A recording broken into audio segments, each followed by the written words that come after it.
São 7h13, né? Acho que é tranquilo, né, pessoal? A gente ir Isso. começando já. Bom, Beleza. Então tá bom. boa noite para todos e todas.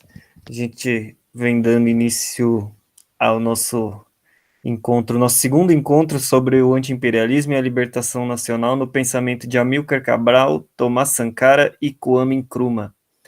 É o nosso segundo encontro, né? Porque o primeiro não deu conta, é muita luta para falar.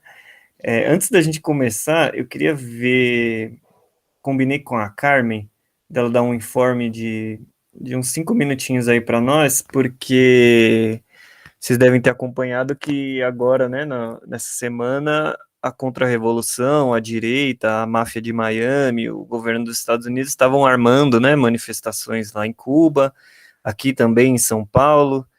Parece que não deu muito certo para os caras. Aqui em São Paulo fui testemunha ocular que eles foram até com um comentarista da Jovem Pan e tiveram que ir embora. Mas a Carmen, além de amiga da Leida Guevara, ela é, né, uma militante aí do movimento de solidariedade a Cuba. E aí queria passar para ela dar esse informe para a gente ficar mais por dentro aí de como é que está a situação. Para não perder muito tempo, né? Seguinte, o que aconteceu agora, ou iria acontecer, em Cuba? Faz algum tempo, alguns contra-revolucionários alguns moram em Havana, em Cuba, outros moram na Flórida, em Miami, né, que é a terra deles lá, dos contra, eles tinham marcado uma manifestação pacífica, que eles diziam, né? Marcha pacífica, entre aspas. O que eles fizeram?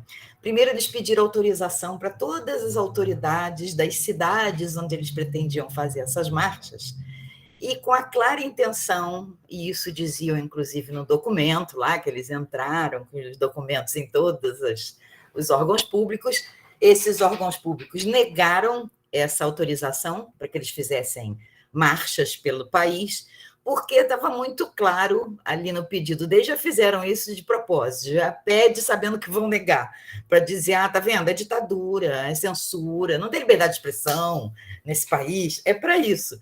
Então, eles entraram com vários pedidos, esses pedidos todos foram negados, em Holguín, em Havana, em Santa Clara, em todas as cidades, porque eles diziam claramente nesse pedido que a ideia era fazer uma marcha pacífica, aspas, eles já tinham feito uma dia 11 de julho, que foi notícia em toda a mídia conservadora, viraram carros, tiravam foto em cima dos carros, jogaram pedra na ala pediátrica de um hospital, coisa que os cubanos lá não estão nem acostumados com esse tipo de violência, enfim.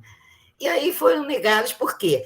O pedido deles era para fazer uma marcha pacífica para, especificamente, mudança de regime em Cuba. O que acontece?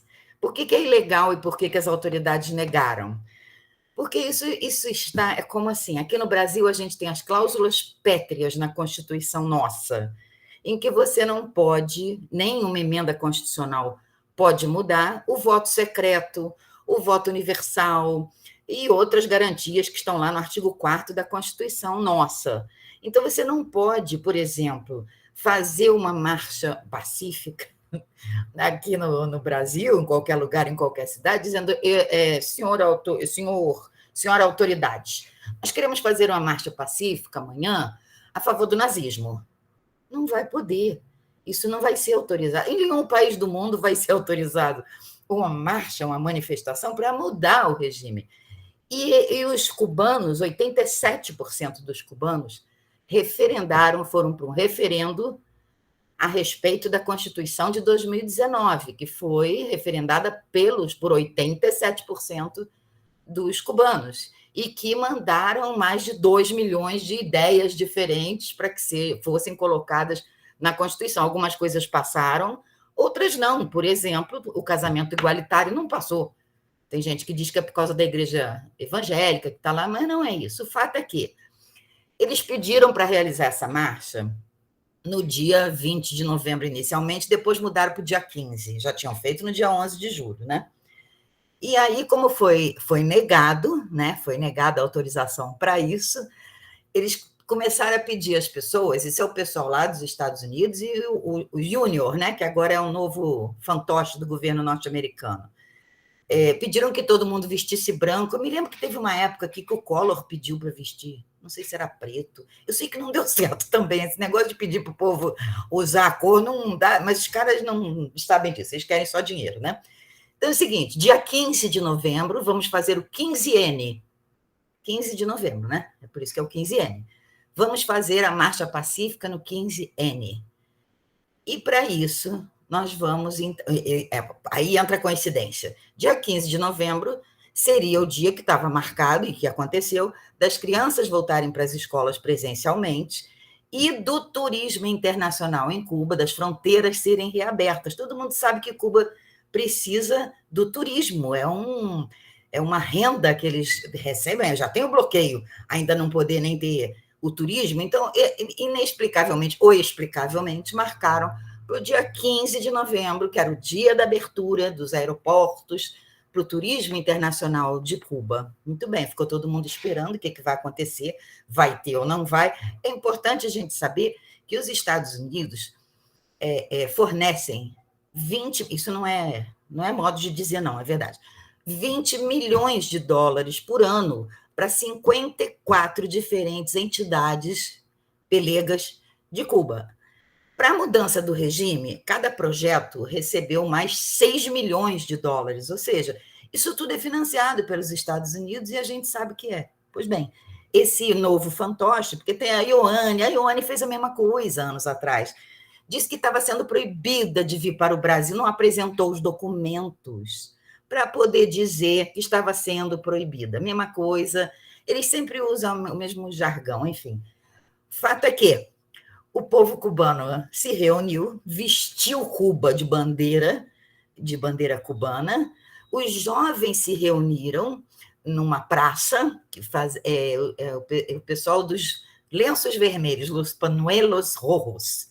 Os jovens se reuniram organizadamente, foram para essa praça, atividades culturais, grupos iam lá tocar, grupo de rock, pessoal de Cuba mesmo. E aí a mídia começou a usar isso, pegava imagens, porque assim, no dia 15 ficou todo mundo esperando, a mídia vendida também estava lá, um monte de repórter, um monte de câmera esperando a marcha, que não aconteceu. E aí o que eles fizeram? Tiravam fotos dos jovens reunidos lá na praça, onde até o Dias-Canel foi, o Gerardo, um dos 5 foi, enfim. Tiravam fotos e disseram, isso é o 15N.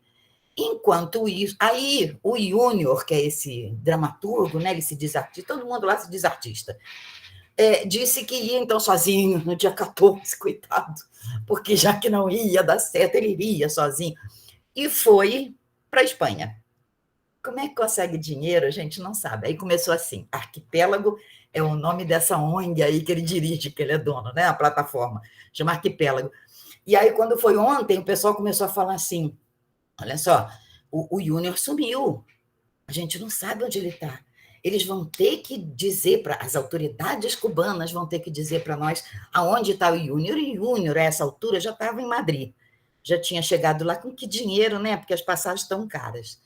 Então, assim, não deu em nada, virou, em vez de 15N, virou um 15N ADA, ou seja, um 15 nada, não deu certo mais uma vez, fracassaram, porque uma coisa, a gente está até aprendendo aqui nesse curso, uma coisa é você derrubar um governante, outra coisa é você tentar derrubar um povo que já sabe o que foi o capitalismo, que já sabe o que foi. Eu vi agora a musiquinha aí falando do Batista, né?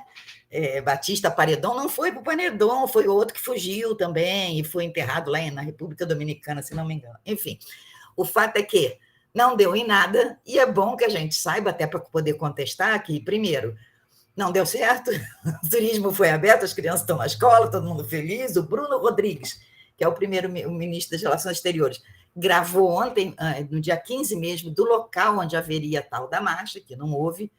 Então, é meio que negócio da viúva porcina, que foi sem nunca ter sido, da novela Rock Santeiro, é o Júnior. Aí começam as coisas, porque cubano é igual o brasileiro, né? Já botaram o apelido do cara do Western Junior, e o outro o nome dele é Júnior Garcia. Então, botaram assim, Júnior Garcia, bem grande, por causa da CIA. Bom, por enquanto é isso. Vamos esperar a próxima ameaça para derrotá-la. Valeu? Bom demais.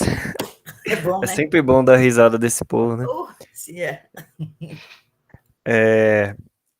Como disse o cônsul de Cuba aqui em São Paulo, pegou o microfone e falou: a contra-revolução parece que não cansa de ser derrotada, né? Todo ano eles são derrotados, impressionante. É bom, Parece o Marcelo, pessoal do depois. Vasco aqui no Rio. Foi mal essa, para quem é vascaíno. Mas, assim, A inevitável. contra-revolução é só o segundo colocado, sempre. Sempre, coitados. Não é? Outra coisa que é importante falar é que foram 80 cidades no mundo inteiro que foram abraçar os consulados ou que foram, como nós aqui no Rio de Janeiro não temos o consulado cubano, mas nós temos o consulado norte-americano, então nós fomos para a porta do consulado norte-americano, para aquelas coisinhas do MST que a gente já conhece, que eu ficava só dando a dica para o pessoal assim, né? Tchê, Zumbi, Antônio Conselheiro, na luta por justiça, somos todos companheiros, e se cuida imperialista, porque a gente estava bem na calçada deles, né? Então tinha que mandar um recadinho para eles e para a PM, que estava lá parada também. Mas foi bom, o movimento foi muito bom lá na segunda-feira. É isso. Bom demais. Bom demais. Então, vou passar a palavra para o Marcelo. Marcelo, aí com a sua exposição sobre os pensadores e a luta no continente africano. Marcelo, 35 aí eu te aviso que faltam... Pode ser. Beleza. Tá. Beleza, então. Muito bem. Depois desse informe maravilhoso aí das vitórias em várias partes do mundo da Revolução Cubana, né? Muito feliz a gente ficou, né? Em São Paulo também a resposta foi muito contundente, né? Que é um negócio absurdo. Esse pessoal quer fazer manifestação para revogar, né, tudo que o povo cubano conquistou desde 1959, né? Essa contra-revolução ela também não consegue ser vitoriosa porque ela não tem um programa, né, que atenda às necessidades e aos interesses do povo, né? Então, qual é o programa? Vamos devolver as casas para os antigos donos? Vamos devolver a terra para os antigos latifundiários que fugiram para Miami? Qual é o programa dessa contra-revolução, né? Mas muito importante o processo revolucionário em Cuba, que conseguiu até hoje sobreviver, resistir com bastante dignidade a todo e qualquer tipo de agressão, né, do imperialismo. Então, viva Cuba. África. Então, a gente na semana passada falava um pouco sobre as revoluções africanas. Eu dizia que várias revoluções, rebeliões populares, insurreições, tentativas revolucionárias aconteceram no pós-Segunda Guerra Mundial. As lutas de libertação nacional se intensificaram naquele continente, no continente africano. Houve vitória da independência nacional, houve libertação nacional em muitos países. Em Gana, onde estava o Nkrumah em 1957, né? Em tantos outros países aconteceram nos anos 50, 60, 70, revoluções populares democráticas de independência pela libertação nacional, anti-imperialistas, anticolonialistas. Nem todas essas revoluções, eu dizia, caminharam no sentido de fazer reformas econômicas populares estruturais. Algumas dessas revoluções conquistaram a independência política, né? Mas não houve, por exemplo, uma reforma agrária, que seria uma tentativa de você fazer uma transformação da estrutura de propriedade agrícola no país. Então, não houve, em todas as revoluções, um direcionamento político único. Não houve uma única estratégia política que orientasse todos esses movimentos anticolonialistas. Nós estamos tratando aqui de autores, o Nkrumah, o Thomas Sankara e o Amílcar Cabral. Esses são autores que eles têm uma estratégia política comum. São autores que são pensadores anti-imperialistas africanos, profundamente influenciados pelo marxismo, eles tentam fazer a fusão do marxismo com a realidade econômica, social, política e cultural do continente africano, especificamente do seu país, né? Mas do continente africano como um todo. Então, eles buscam fazer essa interpretação da realidade africana à luz do materialismo histórico dialético. Então, esses três pensadores, Thomas Sankara, Amilcar Cabral e Nkrumah, e poderíamos reunir alguns outros, né, nesse grupo, eles tinham uma estratégia política comum, que a partir dos anos 50, ela vai ser construída através de uma participação ativa de estados, de governos africanos, alguns governos que onde o povo havia conquistado por diferentes caminhos a sua independência, governos da África que participaram ativamente na Conferência de Bandung, que aconteceu em 55 na Indonésia, onde foi criado o movimento dos países não alinhados. Amilcar Cabral, inclusive, participa, representando uma delegação africana.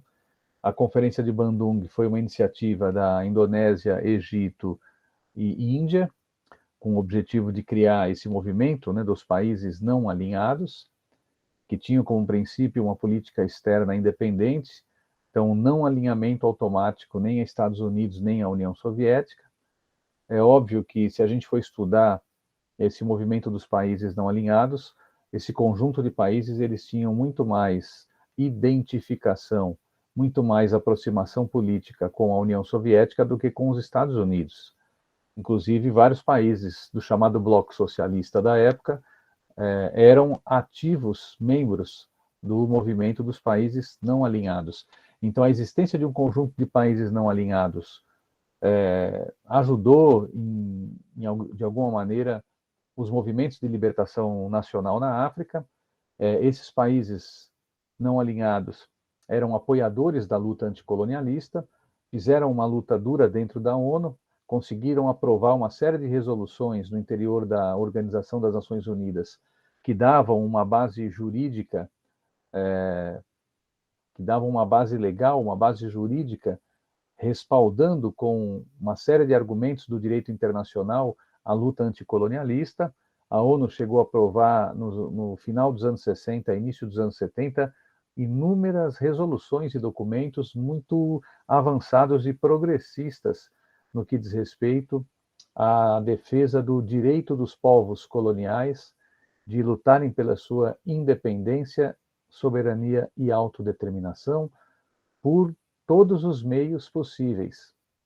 Quando a ONU se refere a isso, né, todos os meios possíveis, significa inclusive a luta armada.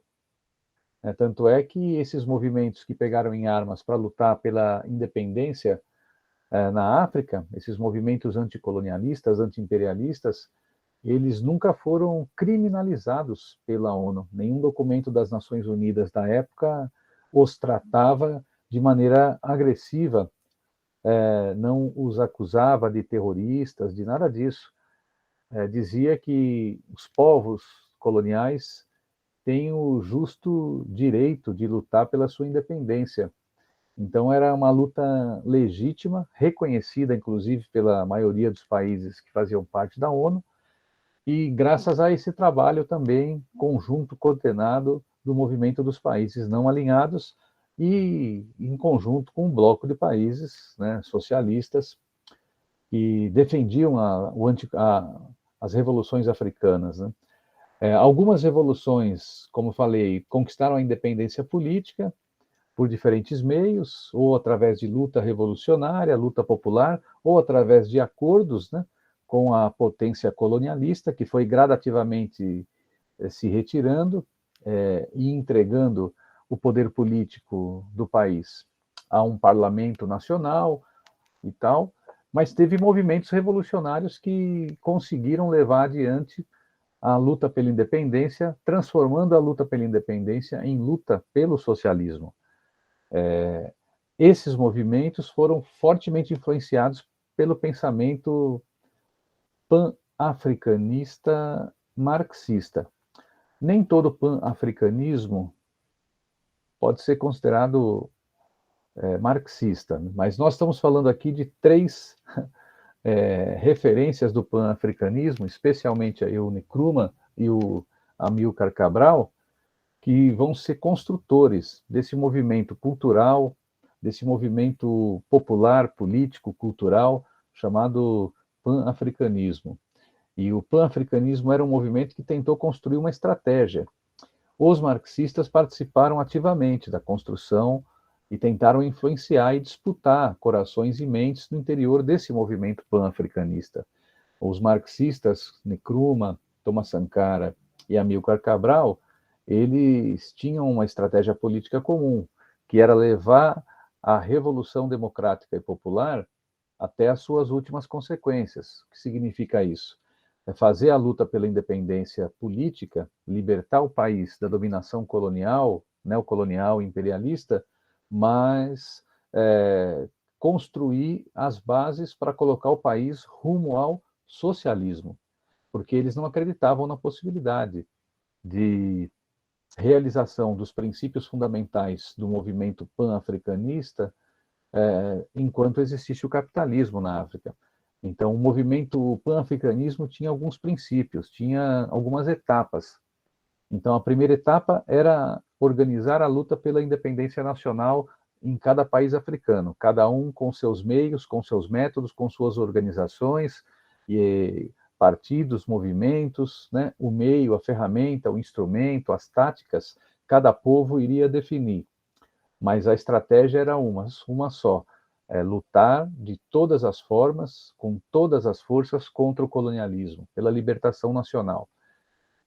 Uma segunda etapa era consolidar o processo de libertação nacional e de independência nacional. Um terceiro passo seria fazer avançar e transformar cada luta de independência e de libertação nacional na África como parte da construção da unidade africana. Então, esse terceiro passo de construção da unidade africana, de não fazer da sua luta uma luta isolada, de não fazer da sua revolução, da sua independência, um processo isolado, de fazer esse processo uma parte integrante, parte constituinte de uma revolução africana, de uma unidade africana, teve resultados concretos, né? Bom, um deles foi a construção da Organização da Unidade Africana, que era a reunião de todos os países africanos que estavam numa situação de independência. Depois, a Organização da Unidade Africana, no início dos anos 60, vai mudar o nome para União Africana, que é o nome atual.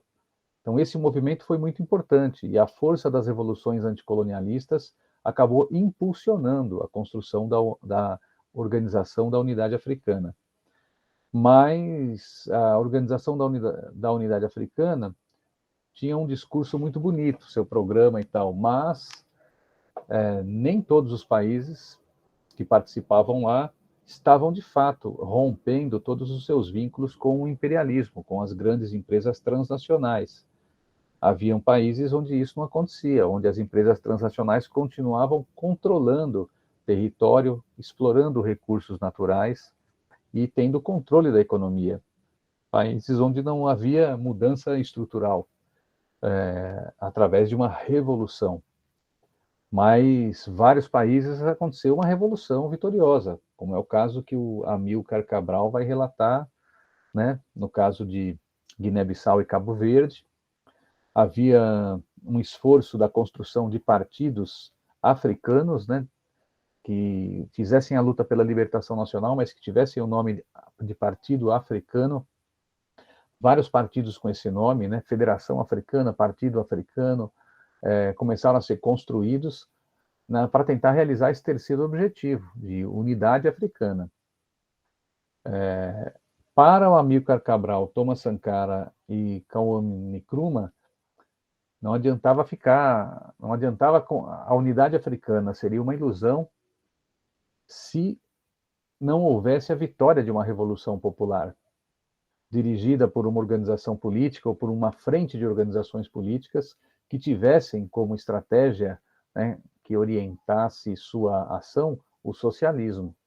Então, o Nkrumah, ele é muito importante nesse estudo e reflexão sobre o pensamento anti-imperialista africano, porque ele vai ser um pan-africanista, marxista, com influência muito forte naquele período, nas políticas adotadas por governos, na construção de um programa de políticas sociais adotada por cada governo que conquistava a independência, mas alertando que não era possível fazer compromissos com a burguesia local. O Nkrumah vai ser um dos principais ideólogos desse pan-africanismo de origem marxista, que vai mostrar com argumentos e fatos que a burguesia africana, a burguesia local, é uma burguesia originalmente, estruturalmente submissa, subordinada, vinculada aos interesses do imperialismo, do neocolonialismo, e que não é possível acreditar ou depositar nenhum tipo de confiança e nem mesmo é possível firmar compromissos com essa burguesia africana se o objetivo do movimento revolucionário, da luta das massas, for conquistar sua plena independência política e econômica e, ao mesmo tempo, lutar pela unidade africana e pela construção do socialismo. Então, para o Nkrumah, lutar pela unidade africana e não lutar pelo socialismo é uma contradição. Ele não considera que seja possível a África se unir fora, né, do socialismo. Ele vai dizer que enquanto houver capitalismo, neocolonialismo, imperialismo, enquanto existir a ingerência dessas forças econômicas e políticas externas no país, enquanto houver o sistema capitalista, será impossível conquista da plena independência, soberania e da unidade africana. Ele não acredita numa unidade africana do jeito que estava. Ele achava muito frágil aquela construção que ele, inclusive, estava participando ativamente. Frágil por quê? Porque setores do movimento pan-africanista, segundo ele, estavam sendo iludidos, enganados por ideias e teorias consideradas pelo Nkrumah como ideias e teorias burguesas ou pequeno-burguesas, que vinham principalmente das academias francesas de intelectuais africanos que foram muito influenciados por um pensamento burguês ou pequeno-burguês originário das universidades francesas, que tinham como objetivo tentar apresentar a África como sendo um continente diferente do resto do mundo, dizendo que ali não dava para usar o conceito de luta de classes para explicar a realidade africana, e o Nkrumah vai escrever um belíssimo texto chamado A Luta de Classes em África, onde ele vai mostrar o desenvolvimento das classes sociais, como acontece na África.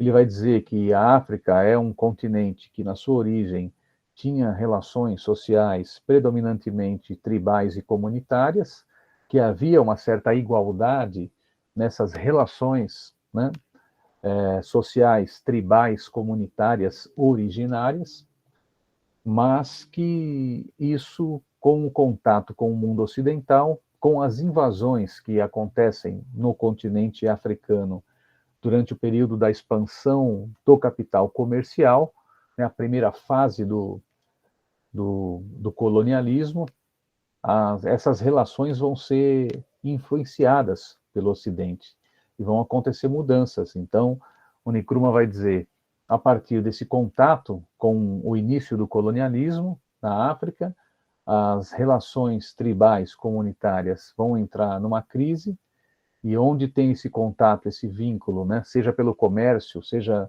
pela violência do colonialismo, né, esse vínculo vai ser quebrado, vai ter o início da dissolução das relações tribais comunitárias, vão surgir relações feudais e monárquicas baseadas, né, no domínio colonial, e aí, à medida que o capitalismo vai se desenvolvendo na África, seja na sua forma comercial, e mais para o século XIX, quando o capitalismo industrial encontra na África, né, um território importante e estratégico para o seu desenvolvimento e para a sua expansão, essas relações tribais, de fato, vão ser dissolvidas.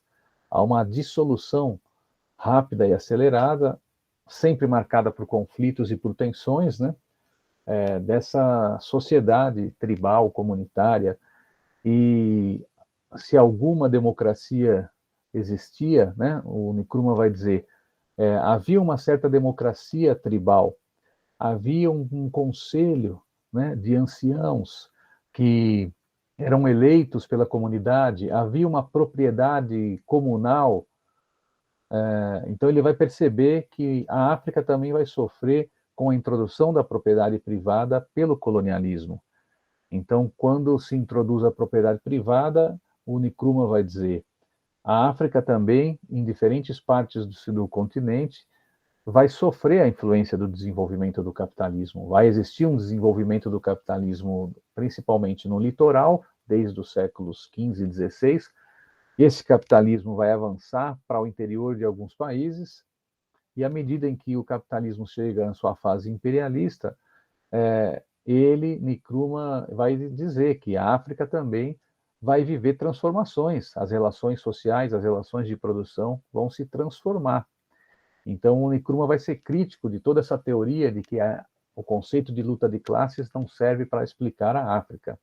Ele vai ser duro, né, com muitos socialistas reformistas do seu período, né, que alguns usavam essa expressão, também é uma expressão que, dependendo de quem fala, tem que tomar um certo cuidado, né, porque uma coisa é quando Julius Nyerere, na Tanzânia, fala em socialismo africano.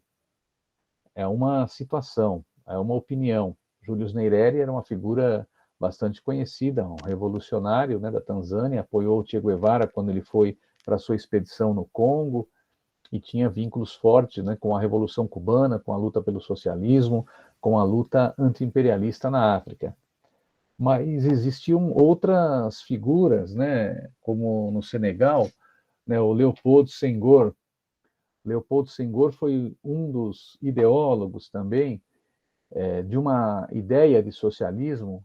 Ele vai dizer o caminho africano, né, para o socialismo.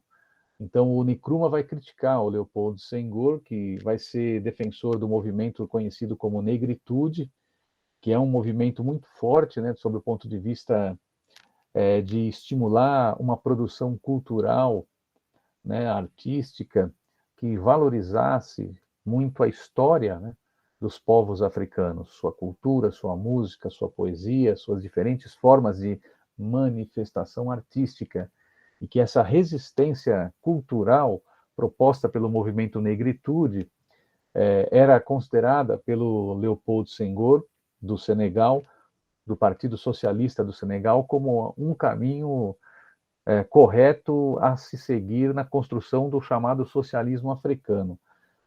O Nkrumah vai ser duro na crítica a esse movimento negritude, né? Eu fiz até algumas... Será que dá para eu compartilhar aqui, Guilherme? Tá liberado já. Eu vou compartilhar então aqui, só para compartilhar. Vocês estão vendo aí ou não? A luta de classes em África? Sim, abriu. Tá. Abriu. Então, o Nkrumah, ele tinha...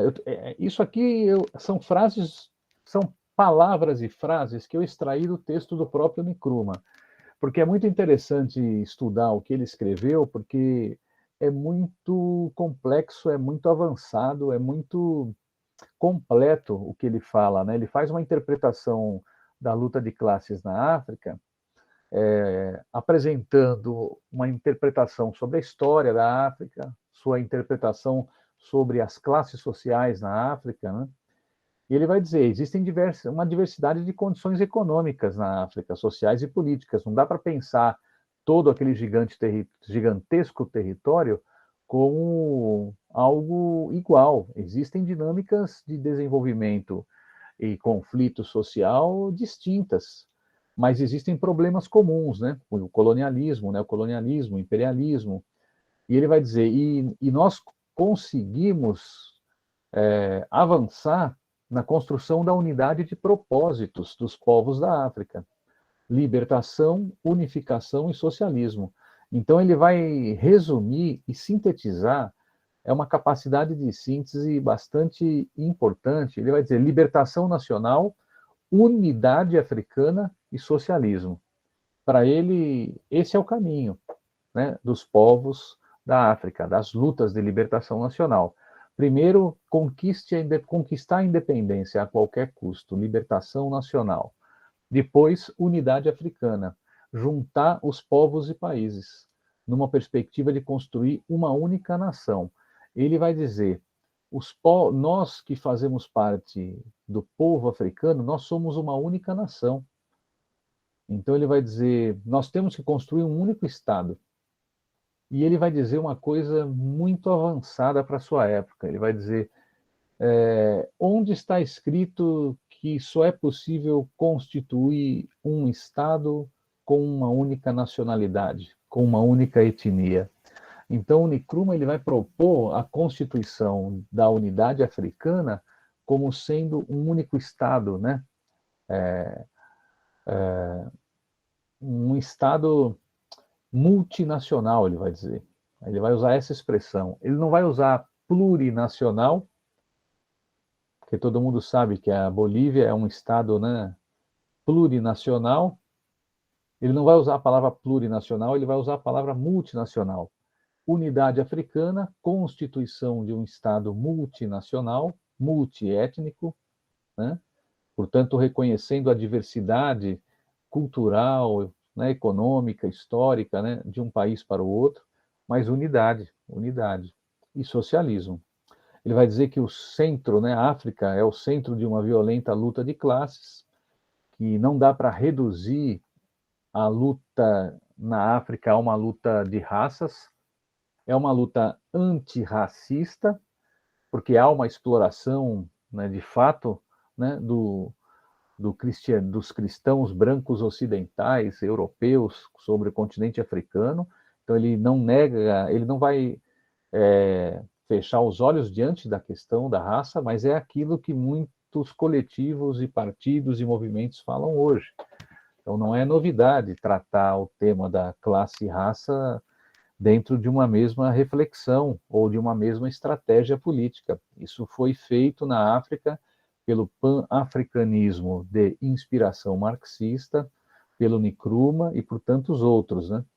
Ele vai dizer o cerne é a luta de classes, né? O desenvolvimento do capitalismo na África também criou conflitos. Ele vai dizer 1% da classe dominante, a burguesia africana, né, e seus aliados imperialistas fazem parte de 1%, né, da população africana.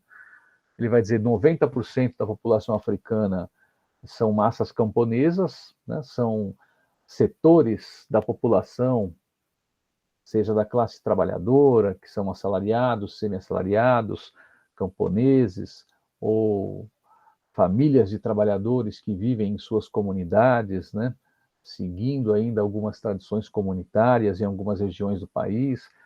São massas populares que vivem no meio rural. E ele vai falar em 5% do continente, representando aí aquilo que ele vai chamar de proletariado urbano na África. Vamos lembrar que nos anos 50 e 60, alguns países africanos vão alcançar algum nível de industrialização significativo, né? A África do Sul, por exemplo, do apartheid, né, vai desenvolver uma indústria significativa, constituir uma classe operária numericamente importante, tanto é que o movimento operário sindical sul-africano sempre foi uma referência em todo o continente todo o continente africano. O Egito também vai ser um país que nos anos de 1952 a 1970, durante o governo do presidente Gamal Abdel Nasser, o Egito, com seu socialismo árabe, ele vai firmar acordos de cooperação com a União Soviética e outros países da Europa Oriental, do Bloco Socialista, e vai investir também em políticas de industrialização, de construção de estradas, rodovias, ou seja, o desenvolvimentismo, né, o nacional desenvolvimentismo egípcio, ele vai acontecer também e gerar uma industrialização, uma classe operária e um ativo e combativo movimento operário sindical naquele país, né? Então, de fato, havia uma minoria de países industrializados, havia um setor industrial ligado à mineração em muitos países, né, como Angola e outros, né, mineração de diamantes ou extração de outros produtos. Havia um setor industrial ligado à indústria do petróleo e gás, né, em países como a Líbia, em países como a Nigéria, né. Então, em vários lugares da África, algum grau de industrialização capitalista acontecia, né? Uma coisa que é muito importante no pensamento desse pan-africanismo de inspiração marxista é essa ideia do Nkrumah que a Revolução Africana é parte integrante da Revolução Socialista Mundial. Vocês estão conseguindo ver? Mudou o slide aí? Mudou. Tá.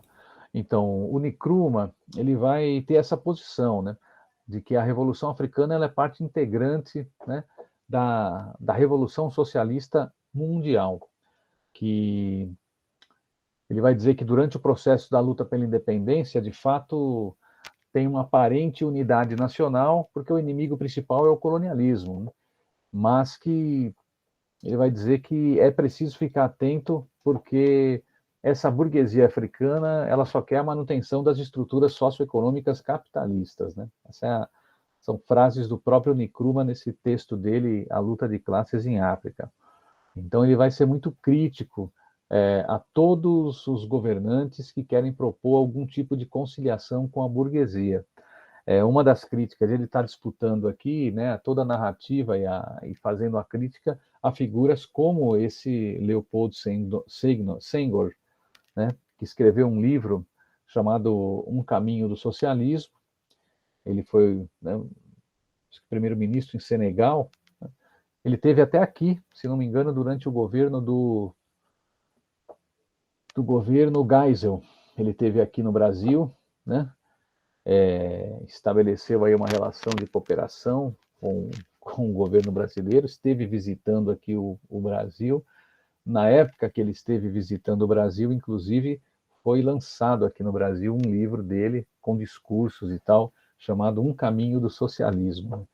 Então vejam que, se os bolsonaristas ficarem sabendo disso, né, que a ditadura militar empresarial, no seu final, durante o governo Geisel, o Geisel recebeu aqui um líder de um país africano, o Senegal, que era do Partido Socialista, né? E que falava de socialismo, né? É lógico que o Senghor era uma figura diferente do Nkrumah, né? O Nkrumah fazia críticas a essa proposta de transição de uma situação colonial para uma situação de independência, como estava no Senegal, sem um movimento revolucionário, através do acordo, do compromisso com potências imperialistas, como foi o caso dos acordos que o Senegal firmou com França, né? Então, o Nkrumah era contrário a isso. Ele achava que os povos africanos tinham capacidade de lutar pela sua própria independência e tinham o direito de definir o seu próprio caminho na Constituição, né, da sua nação independente. Então, o Nkrumah ele vai recuperar um pouco essa ideia, né, de que já havia uma consciência política das massas, que vem dessa memória das comunidades tradicionais, né, de uma época em que a propriedade era coletiva, era uma propriedade pública, né, e que a introdução da propriedade privada vai criar também na África, em várias regiões, transformar extensões de terra, grandes extensões de terra, em propriedade privada de europeus, né? Então, grandes latifundiários europeus vão surgir vão tomar conta dos territórios, né, das regiões mais estratégicas. E ele vai identificar isso, né? Deixa eu só sair aqui para...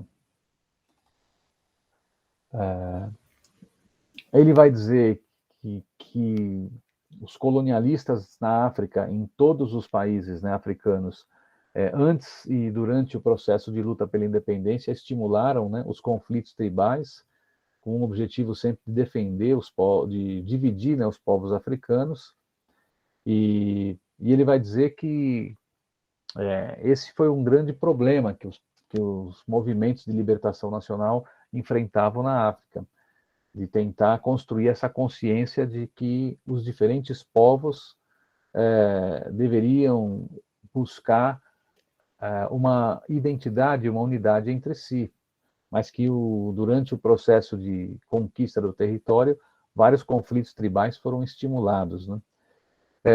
Ele vai dizer que os quadros dirigentes da burguesia, que esse é um desafio para os movimentos que conquistaram sua independência, porque ele vai dizer grande parte da burocracia, dos funcionários públicos que existem, quando você conquista a vitória de uma revolução popular, democrática, de libertação nacional, ele vai dizer que todos os principais quadros técnicos, os funcionários públicos, a burocracia estatal, civil e as forças policiais e o exército e as forças armadas, eles foram todos construídos, constituídos, formados a partir de uma ideologia capitalista ocidental, imperialista, e que esse é um grande desafio de você reformar, reestruturar e fazer mudanças, né, nas forças armadas, na burocracia.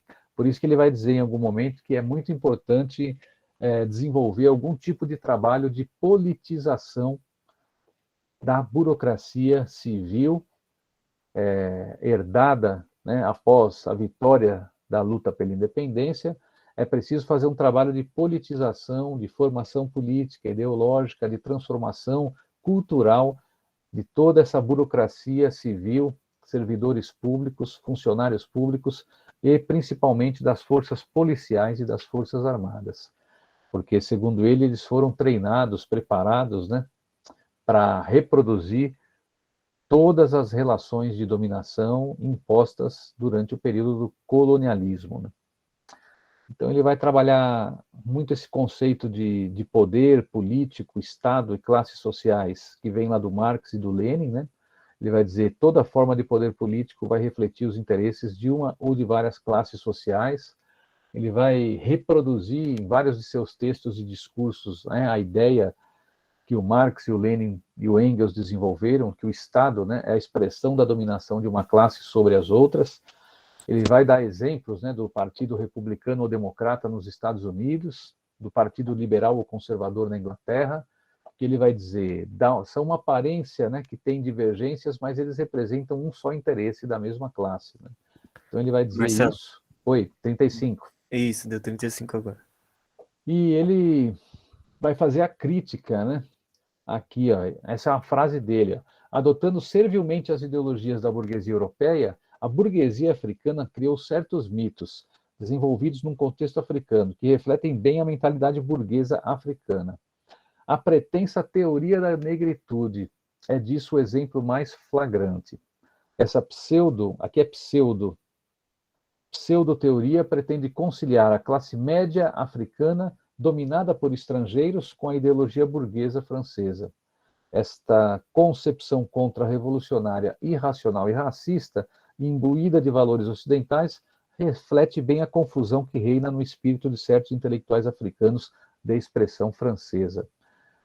Então ele está aqui polemizando justamente com esse intelectual senegalês, que é o Leopoldo Senghor, que é um dos representantes do chamado movimento negritude, que vai usar a expressão, né, o Senghor vai falar do socialismo africano, do caminho africano para o socialismo, mas ele vai falar nessa perspectiva de que não devemos adotar na interpretação da África os conceitos fundamentais do marxismo. O Senghor não é um antimarxista, mas ele é uma daquelas figuras que vai se associar muito ao Partido Socialista Francês, esse pessoal da social-democracia ou do socialismo reformista europeu ocidental, que vão evitar expressões como luta de classes e que vão combater o marxismo, né? Vão se identificar, se autoproclamar como forças progressistas e de esquerda, mas já não é mais uma esquerda que se orienta por uma estratégia política revolucionária. Não é uma esquerda que se orienta por pelos conceitos, né, fundamentais do materialismo histórico e dialético. E é interessante que essa esquerda, que já existia no interior do movimento pan-africanista, né, é a esquerda que acabou sendo vitoriosa nos anos 90, com a interrupção ou mesmo derrota de muitos movimentos revolucionários que surgiram nos anos 60 na África, né? Então você vê que a tendência foi do fortalecimento de ideias muito ligadas à social-democracia europeia, muito ligadas ao Partido Socialista Português, Partido Socialista Francês, Partido Operário Socialista Espanhol.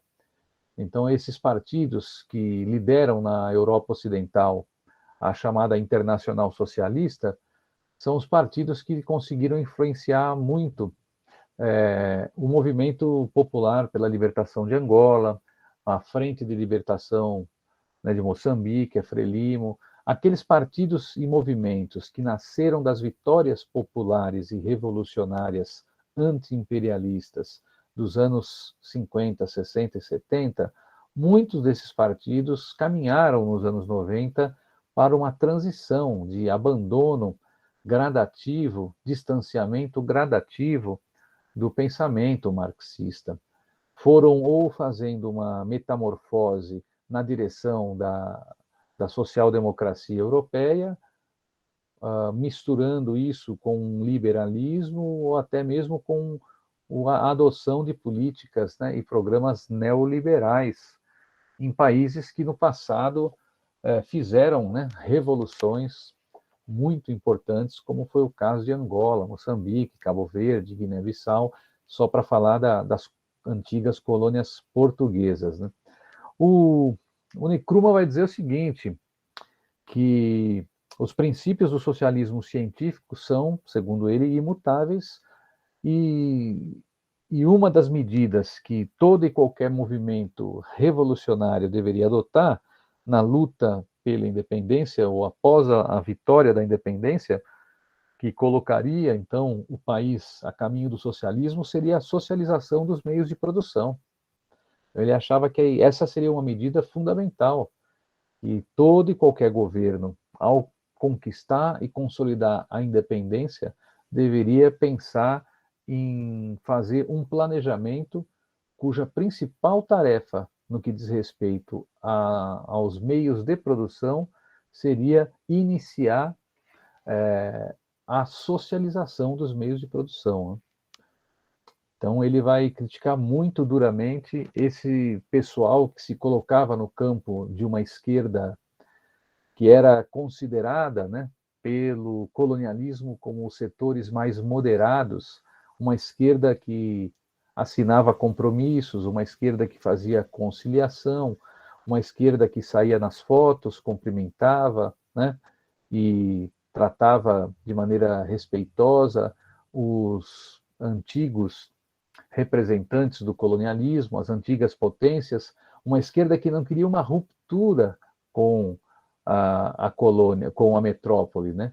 Uma esquerda que propunha uma transição tranquila, lenta, gradual e segura para os interesses, né, do imperialismo europeu ocidental, quando se trata mais do caso da África, né? Mas se tratando também do tema da geopolítica e da Guerra Fria, os interesses europeus ocidentais na África nos anos 60 e 70 eram também os interesses estadunidenses na África, né?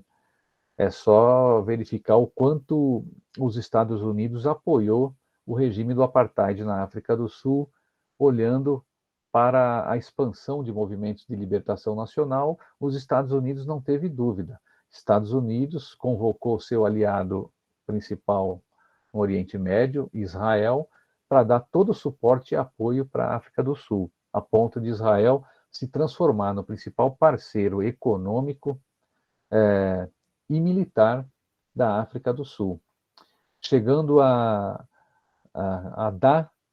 doar para a África do Sul 5 ogivas nucleares, dizendo que a África do Sul poderia, se quisesse, utilizar aquelas ogivas nucleares israelenses contra qualquer um de seus inimigos vizinhos que estavam construindo, né, experiências de transição para o socialismo. E os Estados Unidos e Israel sustentaram o regime racista do apartheid sul-africano, principalmente Israel.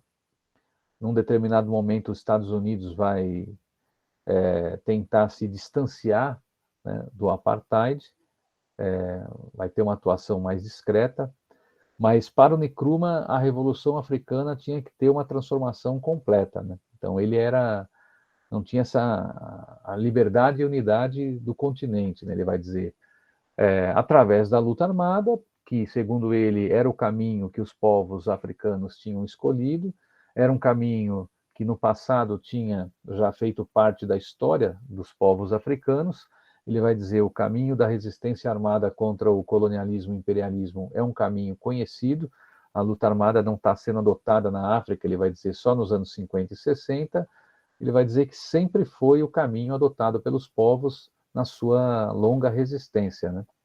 Então o Nkrumah vai ter esse entendimento e essa compreensão de que não é possível a luta de libertação nacional ser completa sem que ela seja parte constitutiva da Revolução Africana.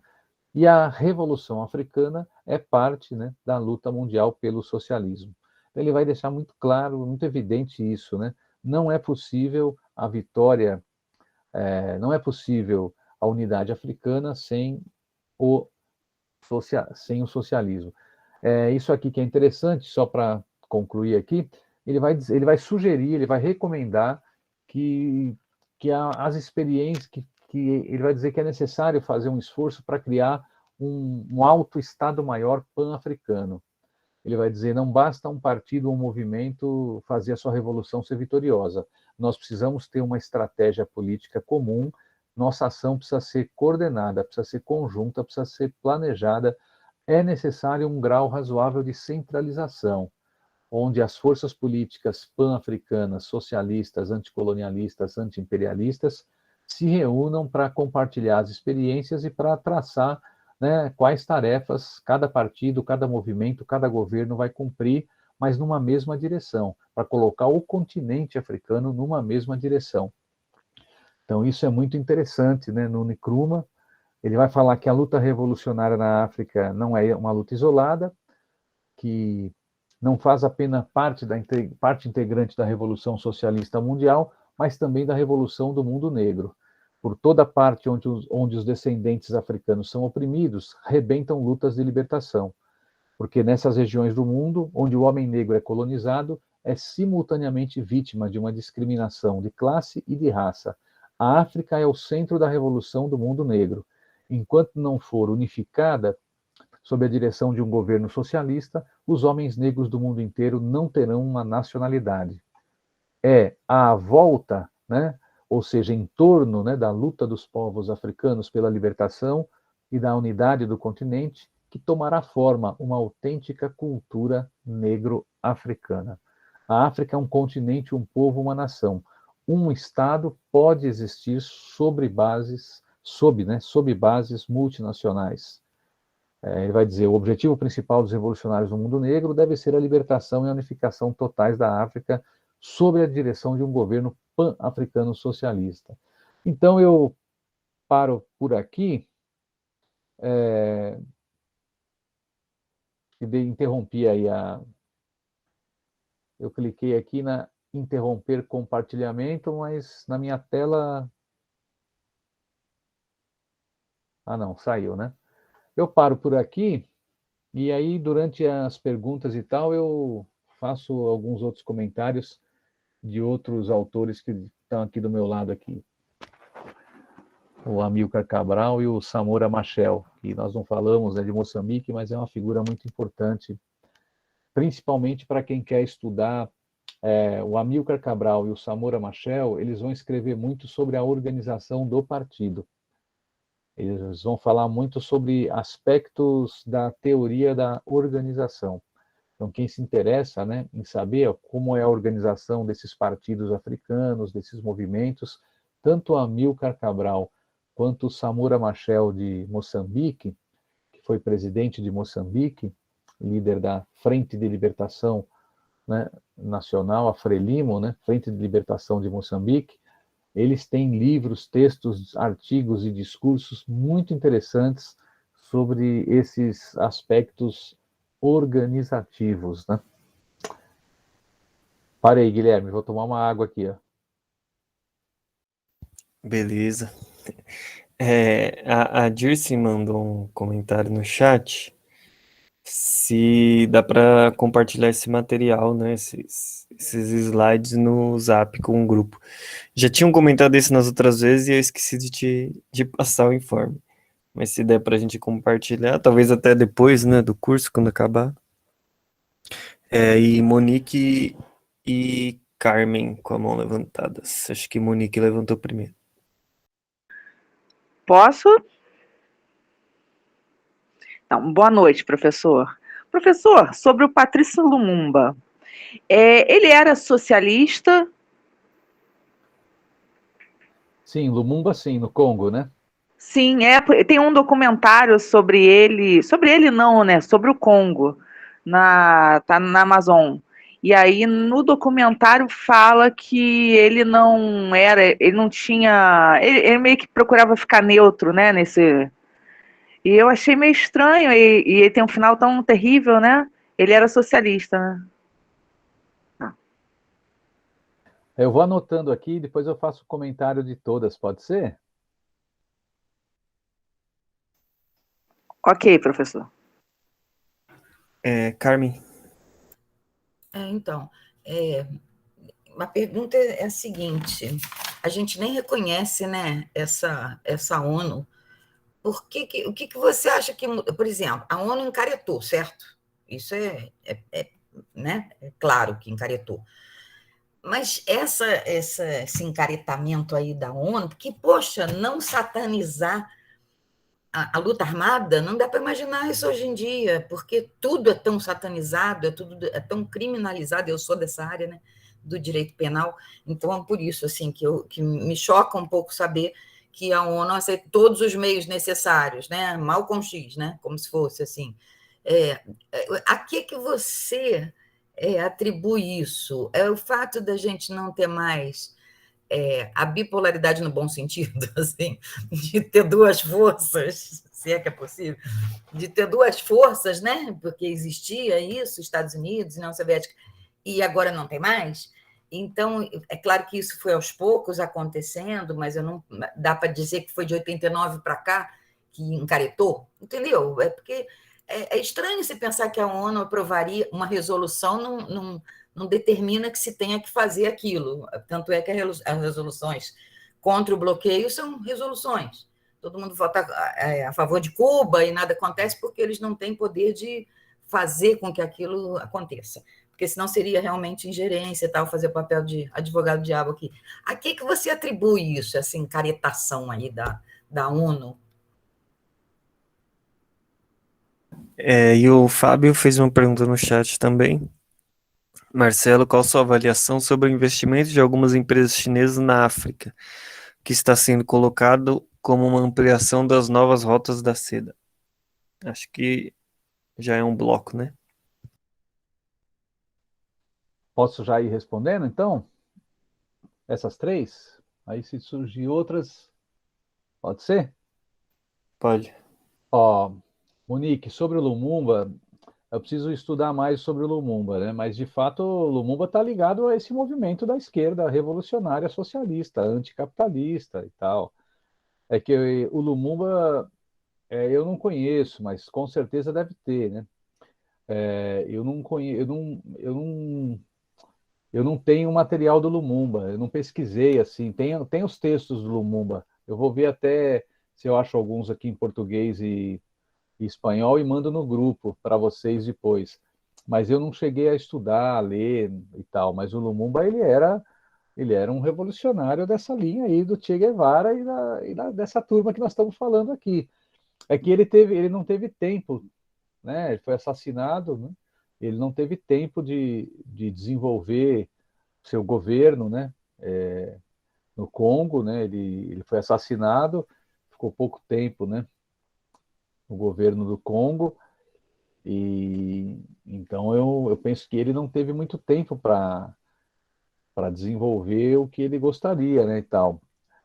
Muitos desses foram. Amílcar Cabral também foi assassinado, né, por dois companheiros do seu próprio partido, inclusive, né, como ele já havia dito, né. Ele dizia que se eu for assassinado será só por traição, por alguém muito próximo de nós aqui, né, e foi o que aconteceu. Então, muitos desses revolucionários que nós estamos comentando aqui, né, o Thomas Sankara também foi assassinado, né? Conquistaram o poder através de uma revolução popular em Burkina Faso em 1983. Em 1987, ele foi assassinado, né? O Thomas Sankara foi assassinado em outubro de 87.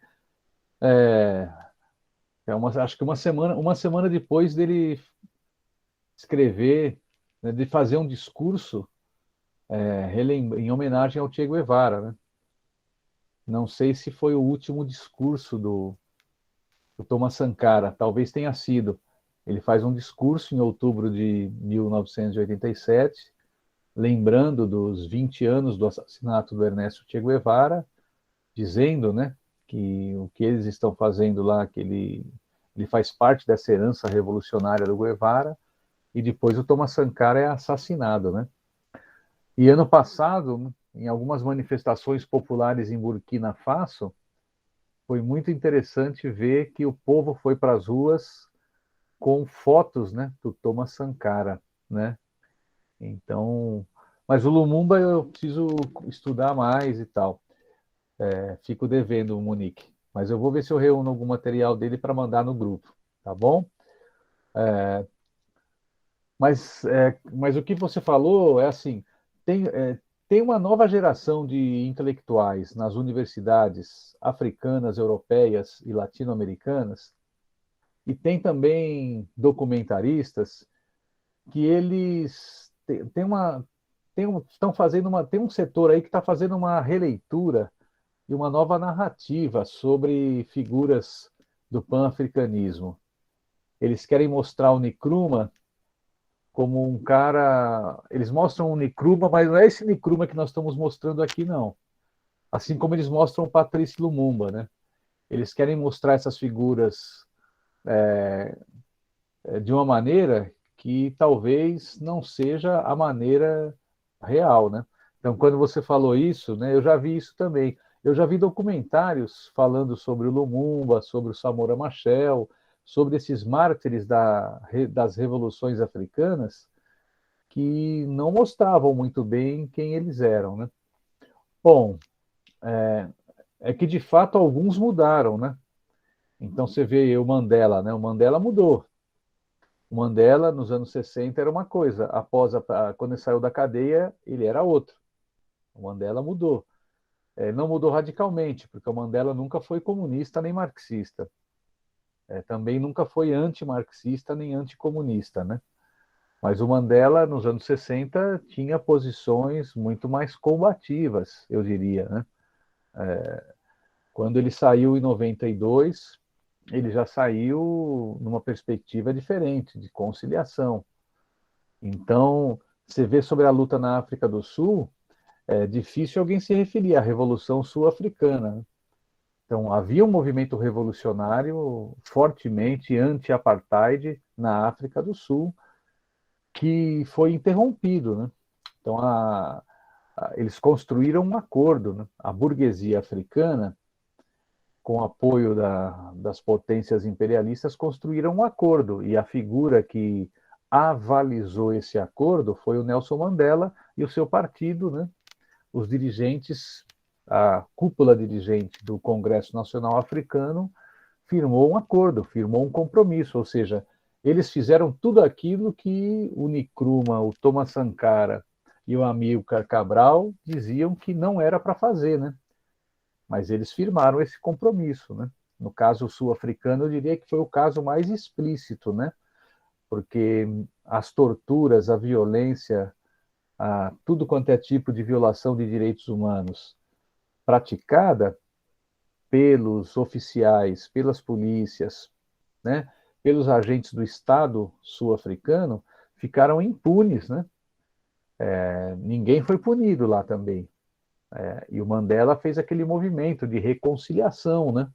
Lá eles montaram uma comissão da verdade, mas nessa perspectiva já do perdão, né, dos torturadores e tal.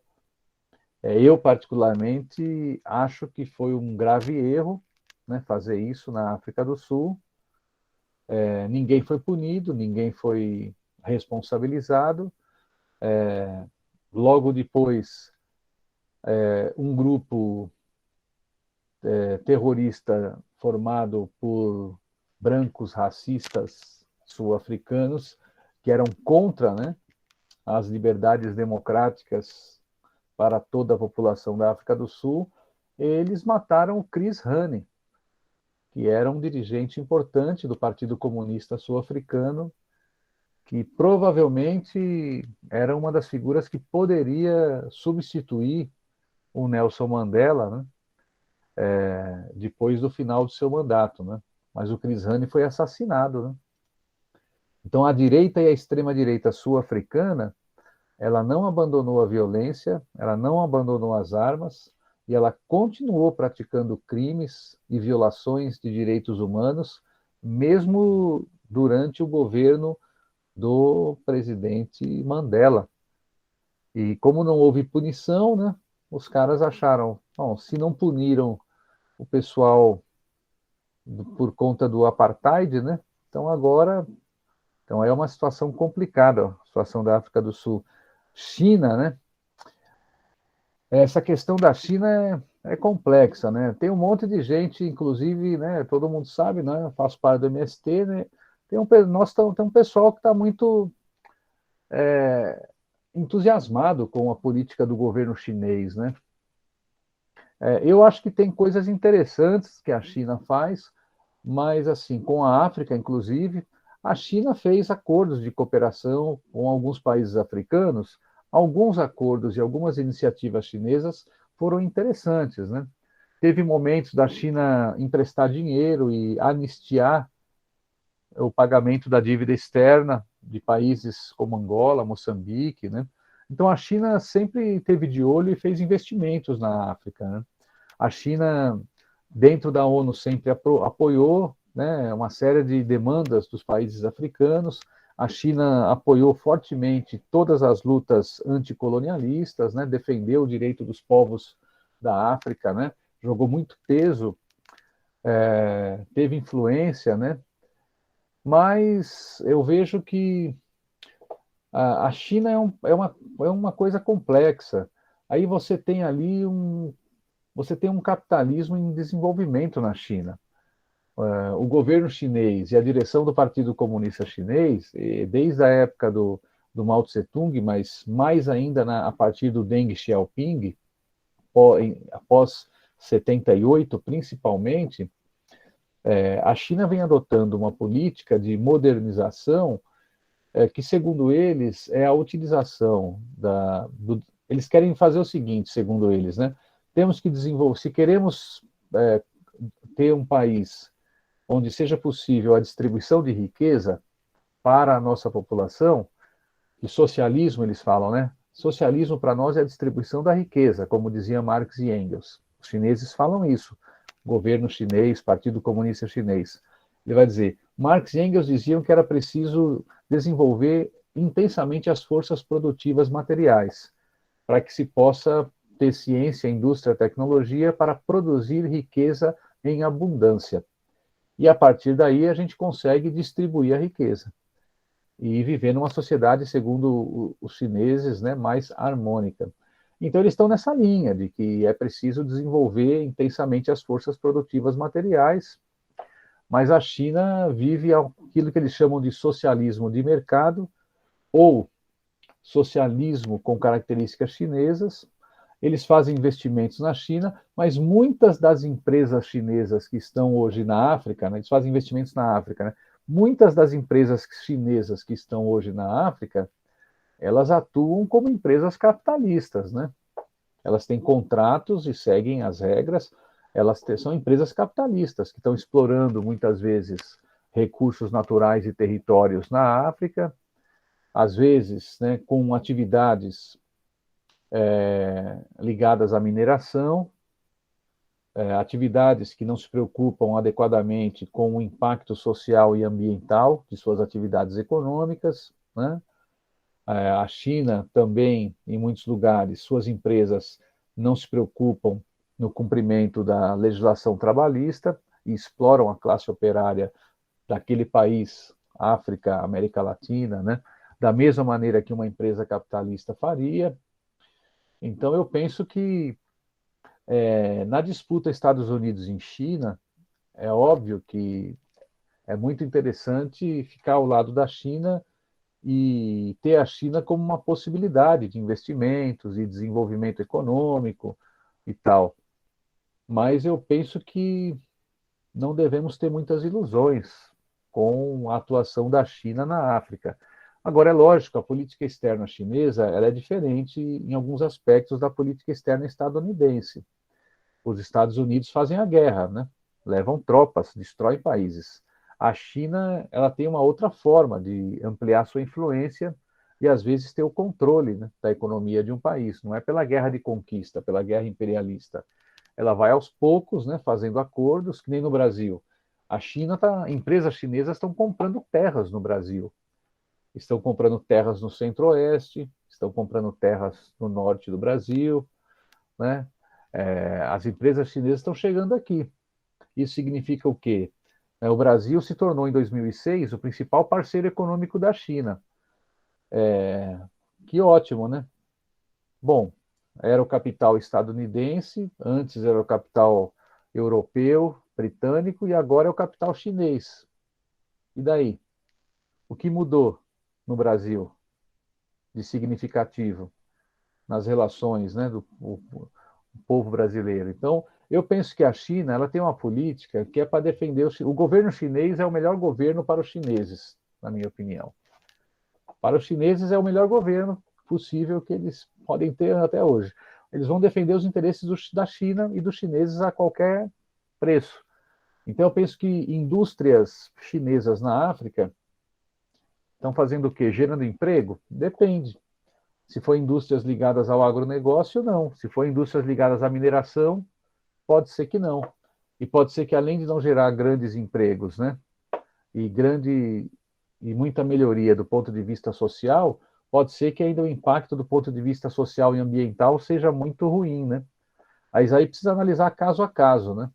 Eu acho que teve iniciativas da China na África muito interessantes, de apoio, né, ao desenvolvimento econômico e social de determinados países. Não dá para fechar os olhos diante disso, mas eu não sei, eu tenho uma certa dúvida, né, em relação aos interesses chineses, né? Por exemplo, a Líbia é um país africano, certo? É um país árabe, é um país muçulmano, é um país africano.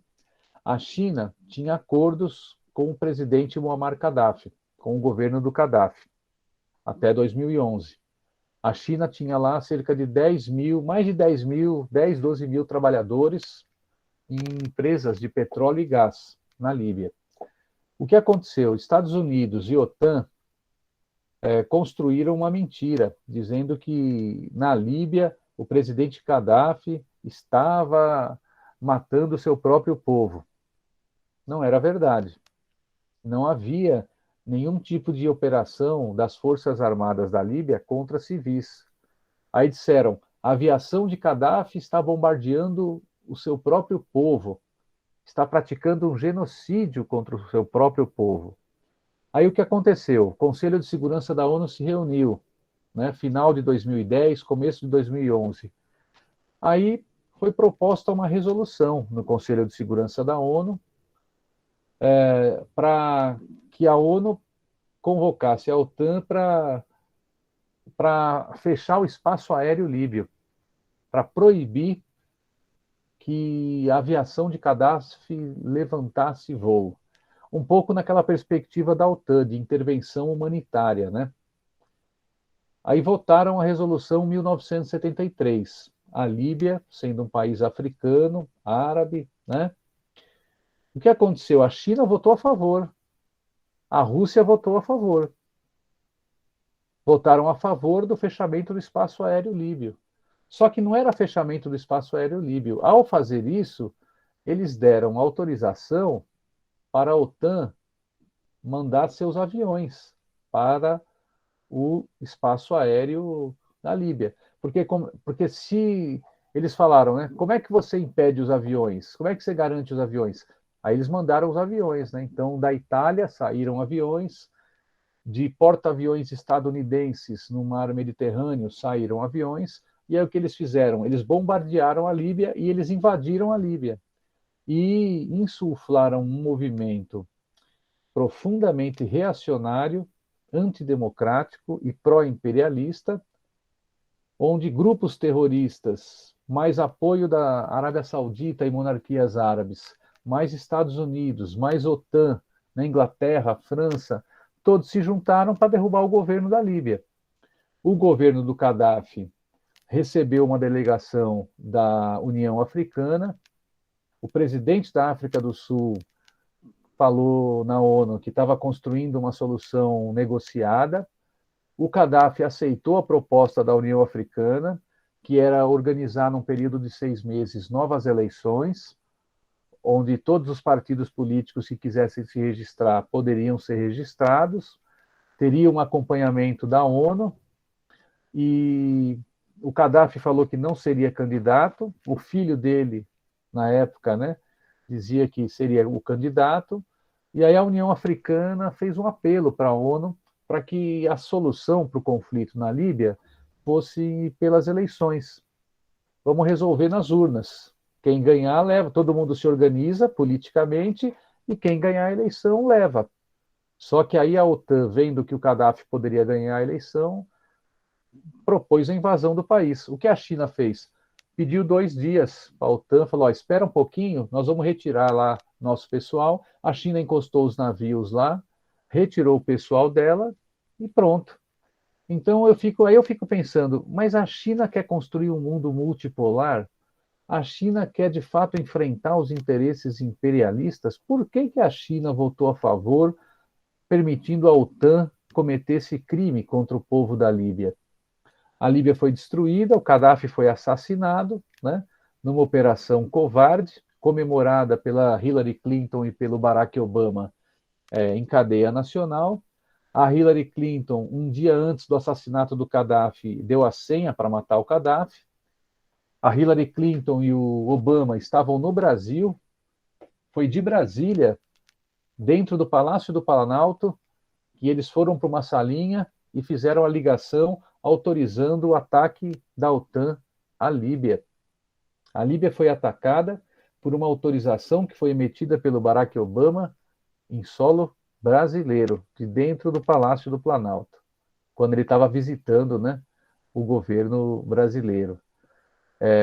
E a Hillary Clinton, um dia antes da morte do Gaddafi, disse numa entrevista no Cairo para a TV Al Jazeera: nós não podemos fazer nada em relação ao povo da Líbia enquanto existir o fator Gaddafi. Ela deu a senha, né, para matar o Gaddafi. Ela falou isso na televisão. Não tem como os Estados Unidos ajudar a Líbia em nada enquanto existir o fator Gaddafi. Aí os grupos terroristas líbios, com apoio da Arábia Saudita, fizeram o quê? E da França, e do Catar, e tal, eles mataram o Gaddafi. Quer dizer, eles prenderam o Gaddafi, fizeram questão de filmar o Gaddafi, né? Arrastaram o Gaddafi, ele foi espancado, torturado, né? E foi assassinado.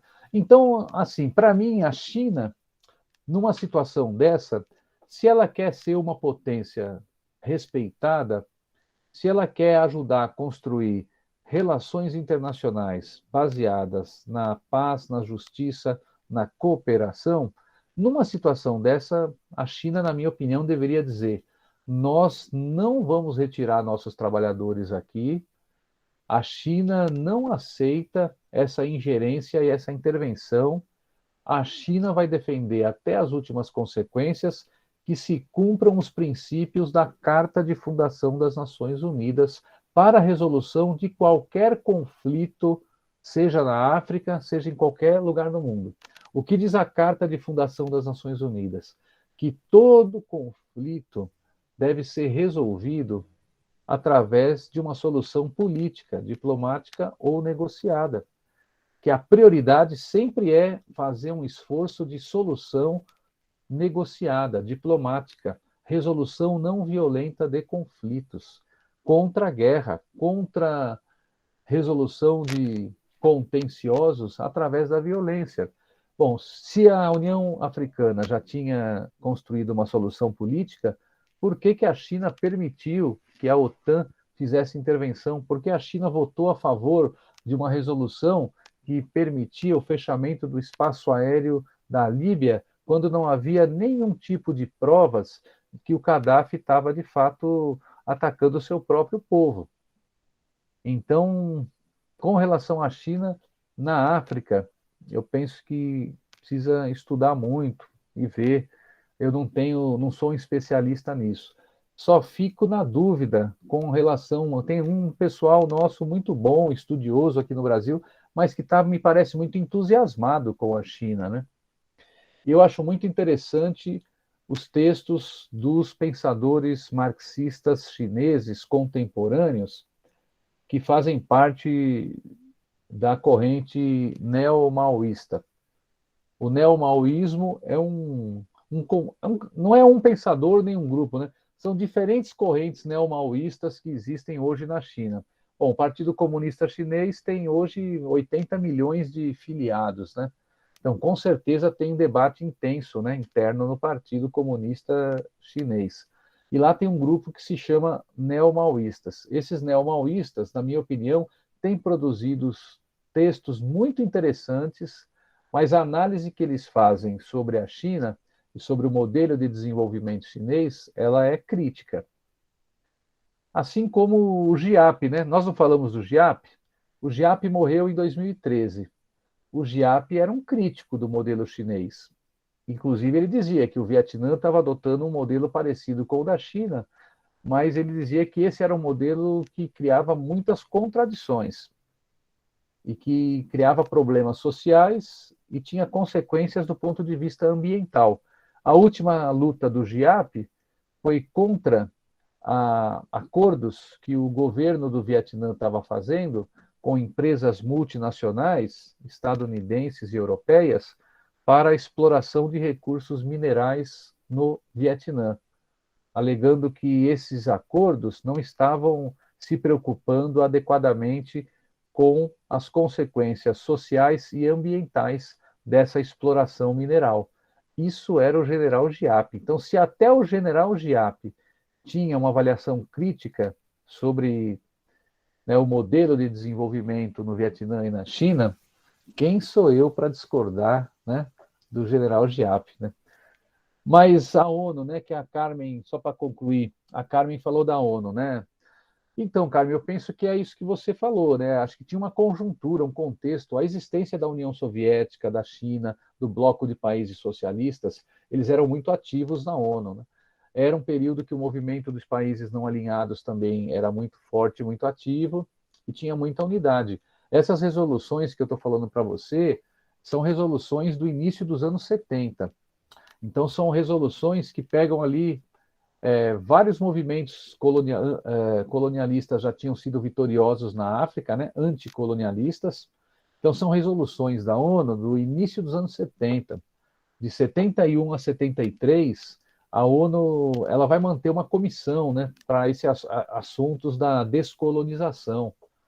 Então, essa comissão vai ter uma presença muito forte, né, dos países não alinhados.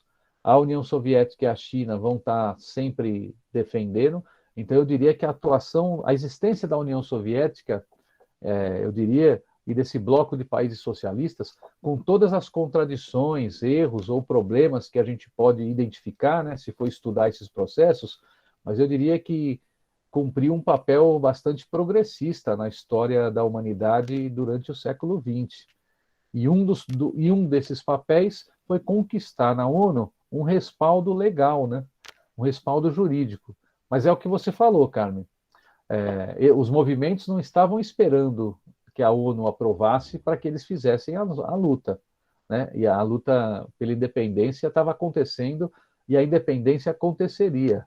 É que a União Soviética, a China, os países não alinhados, eles se aproveitaram corretamente da conjuntura e muitos países já tinham sido independentes, faltavam alguns, mas mesmo hoje, você vê a ONU, isso foi importante. Eu acho que teve uma herança que ficou nessa diplomacia da ONU em relação ao tema da invasão de países, porque veja no Iraque, quando os Estados Unidos invade o Iraque, se você pegar os documentos da ONU sobre o Iraque, a própria ONU não vai considerar, não vai qualificar como terroristas membros do povo iraquiano que se organizam, que pegam em armas para lutar contra a ocupação estadunidense. Se a gente for pegar os documentos da ONU, a ONU não condena genericamente todos aqueles que no Iraque. A ONU condena o terrorismo. Então a ONU vai falar que condena o terrorismo, que condena todas as formas de terrorismo, mas a ONU não vai qualificar como terrorista aquele membro do povo iraquiano que se organizou e combateu as tropas estadunidenses. Porque as tropas estadunidenses que invadiram o Iraque em 2003, elas não estavam lá com autorização da ONU. A ONU não autorizou. Então eles consideram que, como não houve uma autorização da ONU, que a ação estadunidense no Iraque não foi uma ação que tenha respaldo pelo direito internacional. Né? Tanto é que o Sérgio Vieira de Mello, aquele diplomata de carreira brasileiro, né, funcionário de carreira da ONU, ele nunca representou o governo brasileiro na ONU. Né? Ele prestou um concurso na ONU no início dos anos 70 e ele era um funcionário de carreira da ONU. Né?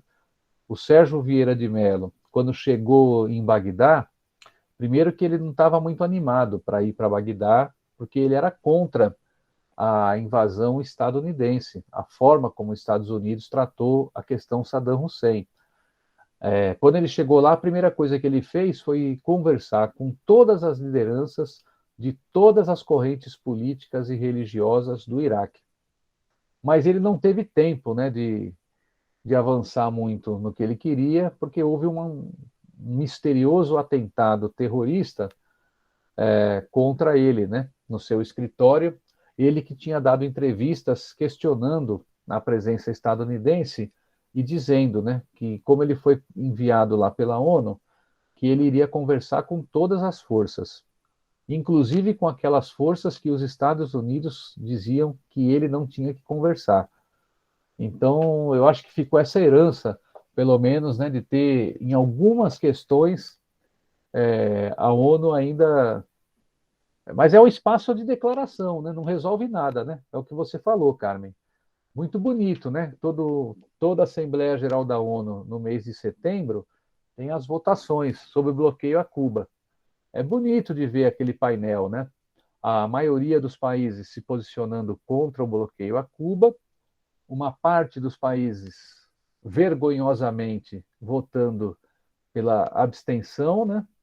E aí você vê Estados Unidos e Israel, e às vezes República do Palau, né? Ou Ilhas Marshall, votando pela manutenção do bloqueio a Cuba. Né? Então são 2, 3 ou 4 votos contra, aí tem uns 30 de abstenção, né? E uma ampla maioria contra o bloqueio. Mas o bloqueio continua em pé, né? Bom, tem um documentário. Não sei se tem mais. Aqui, ó, uma pergunta.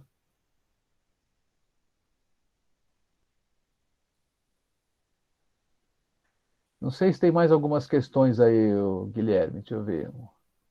Kings, tá. A Do Karen mandou no Congo. chat se tudo que foi falado aqui é só em relação à África subsaariana, da União Africana, né? Mas eu acho que foi no momento que você estava falando alguma coisa, eu não lembro com o contexto. Ele estava falando do Gaddafi. Eu tava me referindo ao Gaddafi, a China, porque a China, no caso da Líbia, né? Porque quando eu falo assim, a China está avançando muito na África. Teve uma pergunta aí sobre a China na África, né? Aí eu estava falando que a China tem coisas boas, tem coisas interessantes, mas é muito complexo, né? Depende, né? Aí eu falei que eu fiquei surpreso com a posição da China quando a China apoiou a resolução 1973, China e Rússia, do Conselho de Segurança da ONU, que permitia o fechamento do espaço aéreo líbio. Como a ONU não tem uma força militar, a ONU aprovou no Conselho de Segurança, e aí o Conselho de Segurança acionou as forças da OTAN, né? Aí a OTAN invadiu a Líbia. Aí a China e a Rússia depois falaram: mas não foi isso que nós aprovamos. A China e a Rússia falaram: mas não era isso que a gente achava que ia acontecer, e não sei o que e tal. Bom, é impressionante, né? A China, os diplomatas chineses são inteligentes, e os russos, então, nem se fala. Eles são os mestres da diplomacia. Eles sabiam muito bem a consequência que era aprovar isso, né? Fechar o espaço aéreo líbio. Quer dizer, era a senha. Eles deram a senha para legitimar a invasão da Líbia, né? Depois fizeram uma autocrítica, né? Dizendo, olha, foi um absurdo. Né? Eles criticaram depois, né? A forma como a OTAN destruiu a Líbia. E ontem eu vi um vídeo do filho do Gaddafi fazendo inscrição no Conselho Nacional Eleitoral. Ele vai disputar a eleição presidencial na Líbia. Eu só quero ver se ele ganha, o filho do Gaddafi que sobreviveu, né? O Saif Gaddafi lá. Foi ontem ele fez a inscrição, né? Não estou dizendo que o governo do Gaddafi não tinha problemas e contradições, mas o Gaddafi foi um presidente que apoiou demais os movimentos de libertação nacional na África. Foi o país que deu um grande apoio à luta contra o apartheid. Se não me engano, um dos netos do Nelson Mandela se chama Gaddafi, em homenagem ao Gaddafi. Né? Ele deu apoio para Winnie Mandela, quando ela estava sofrendo perseguições, ela foi presa. Né? Vários revolucionários sul-africanos viveram na Líbia, receberam apoio do governo, tinham casa, tinham moradia, tinham alimentação, tinham um salário, uma ajuda de custo do governo. A Líbia forneceu campos de treinamento para revolucionários de vários movimentos, né, de Angola, Moçambique, da África do Sul. Então, a Líbia foi um país que apostou muito na unidade africana, um pé na unidade africana e um pé na unidade árabe. Mas o Gaddafi, na unidade árabe, teve muita dificuldade, né? Ele queria ser o continuador do Nasser, era muito próximo do Gamal Abdel Nasser, quando o Nasser morreu em 1970, né? A revolução na Líbia foi em 69, que o Gaddafi assumiu, logo ele já procurou o Nasser, mas aí entre os árabes foi muito difícil. O Gaddafi, ele foi do pan-arabismo para o pan-africanismo, né? Então o Gaddafi foi uma figura que na África ele é uma referência, é uma liderança, né, reconhecida, né? A Líbia investiu na construção de escolas, hospitais, mesquitas, centros islâmicos, centros culturais em todo o continente africano, né? É uma figura conhecida lá, apesar das contradições que alguém possa apontar no governo dele, né? Apesar que eu não conheço no Brasil algum grande estudioso, né, da Líbia também, né? Mas, enfim. Tem mais alguma Tem algumas questão? mãos levantadas aqui. Tá, porque aí eu queria só finalizar. Depois eu vou mandar uma bibliografia mais completa para vocês sobre o tema das revoluções africanas. Tem vários livros interessantes aí. Se der tempo, eu faço algum comentário de alguns que estão aqui do meu lado aqui. Beleza. Pode falar. Carmen e Monique.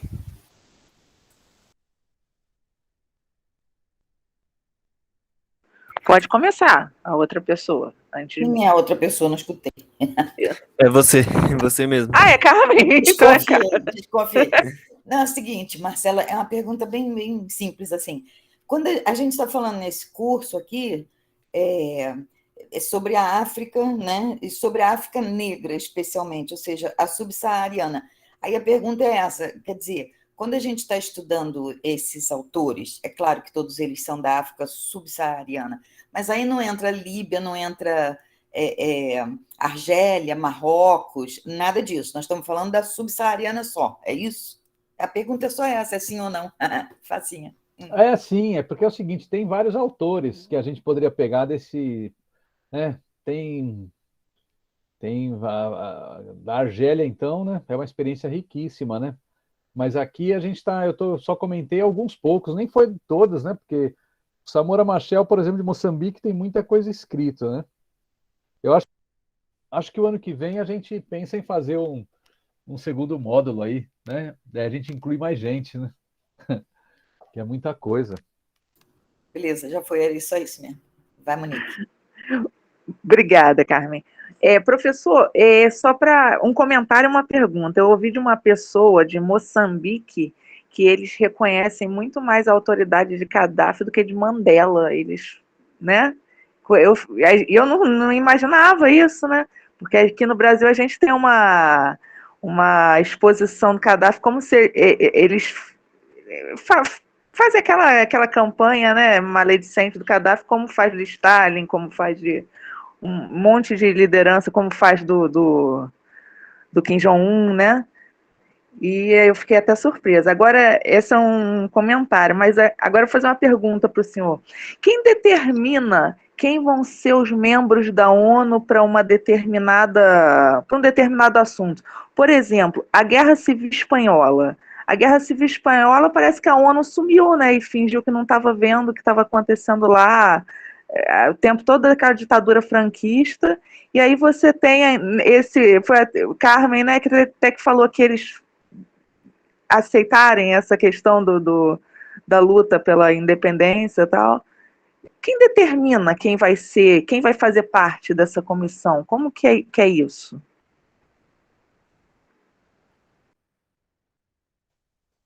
Monique, só uma coisa, você falou da comissão da ONU, na ONU, é isso? Não. Isso, falei da ONU. Tá.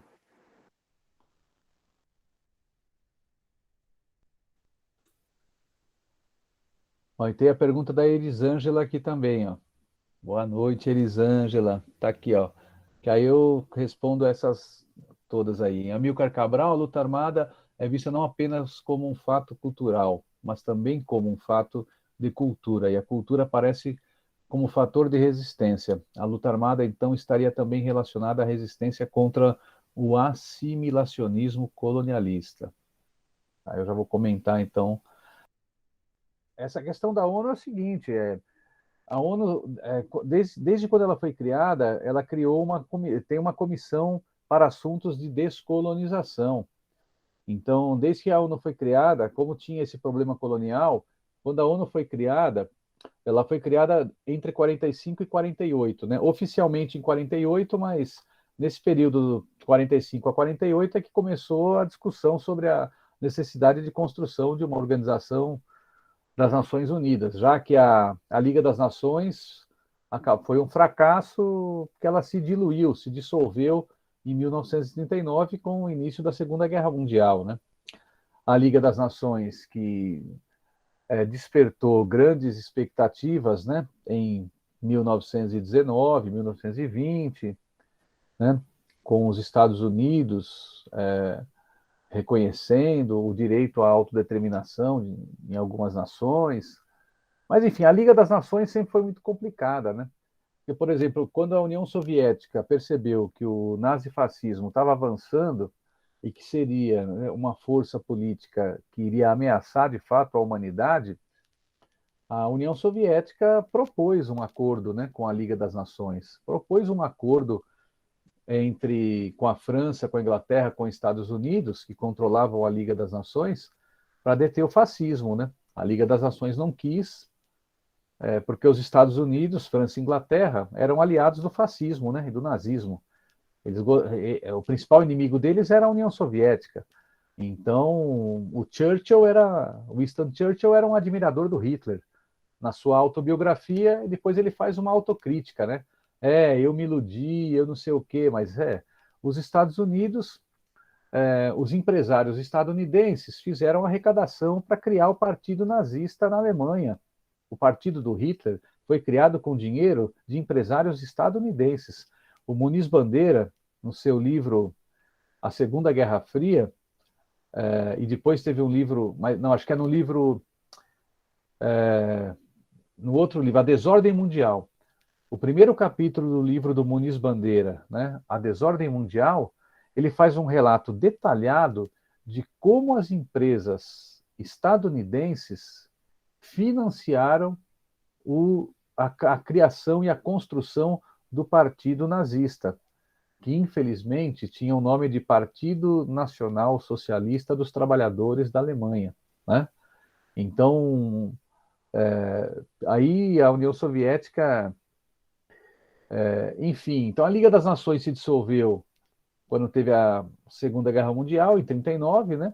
A União Soviética tentou fazer um alerta, não deu certo. Aí a União Soviética acabou fazendo aquele acordo, né, o pacto de não agressão, porque a Inglaterra, a França e Estados Unidos já estavam aliados, né, do nazifascismo. Tinham relações econômicas, políticas, culturais, comerciais. Aí, quando termina a Segunda Guerra, vem a ideia da ONU. A ONU, quando nasce, tem um monte de lutas de libertação nacional que são vitoriosas, né? Tem a luta que acontece na Indochina, né? A independência do Vietnã, pelo menos o norte do Vietnã. Então, essas lutas de independência vão criar uma comissão para assuntos de descolonização. Geralmente, a ONU também é muito desigual, né? Aí eles montaram o Conselho de Segurança da ONU. O Conselho de Segurança são os que ganharam a Segunda Guerra Mundial, né? Que no começo era a União Soviética, China, Inglaterra, França e Estados Unidos. Acabou a União Soviética, ficou a Rússia, né? Rússia, China, Inglaterra, França e Estados Unidos. Esses são os 5 membros do Conselho de Segurança. Em torno deles eles são os membros permanentes. Aí tem 10 membros não permanentes, que são cadeiras rotativas, né?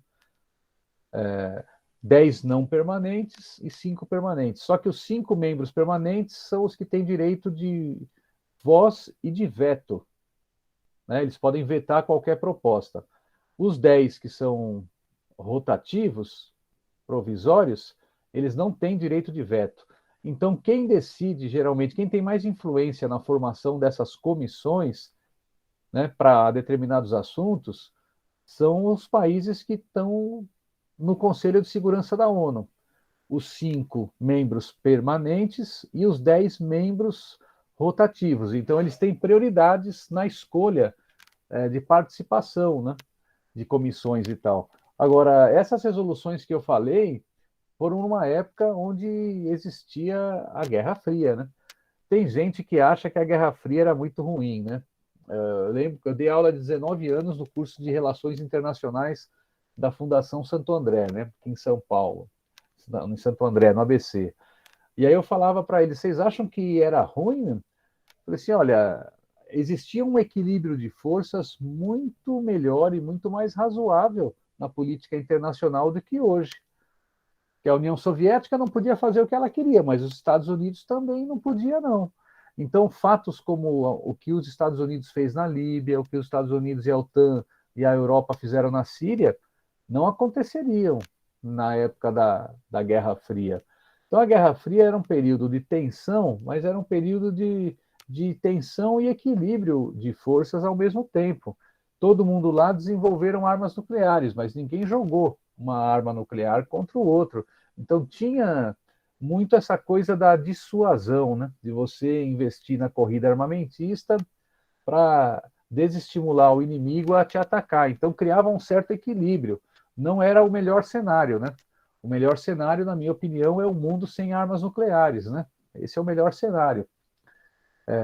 Hoje, o cenário é que tem um grupo pequeno de países que tem, né, armas nucleares e ogivas nucleares. Então, é um cenário de muita desigualdade. Então, a ONU hoje, ela é desigual, né? É uma estrutura desigual.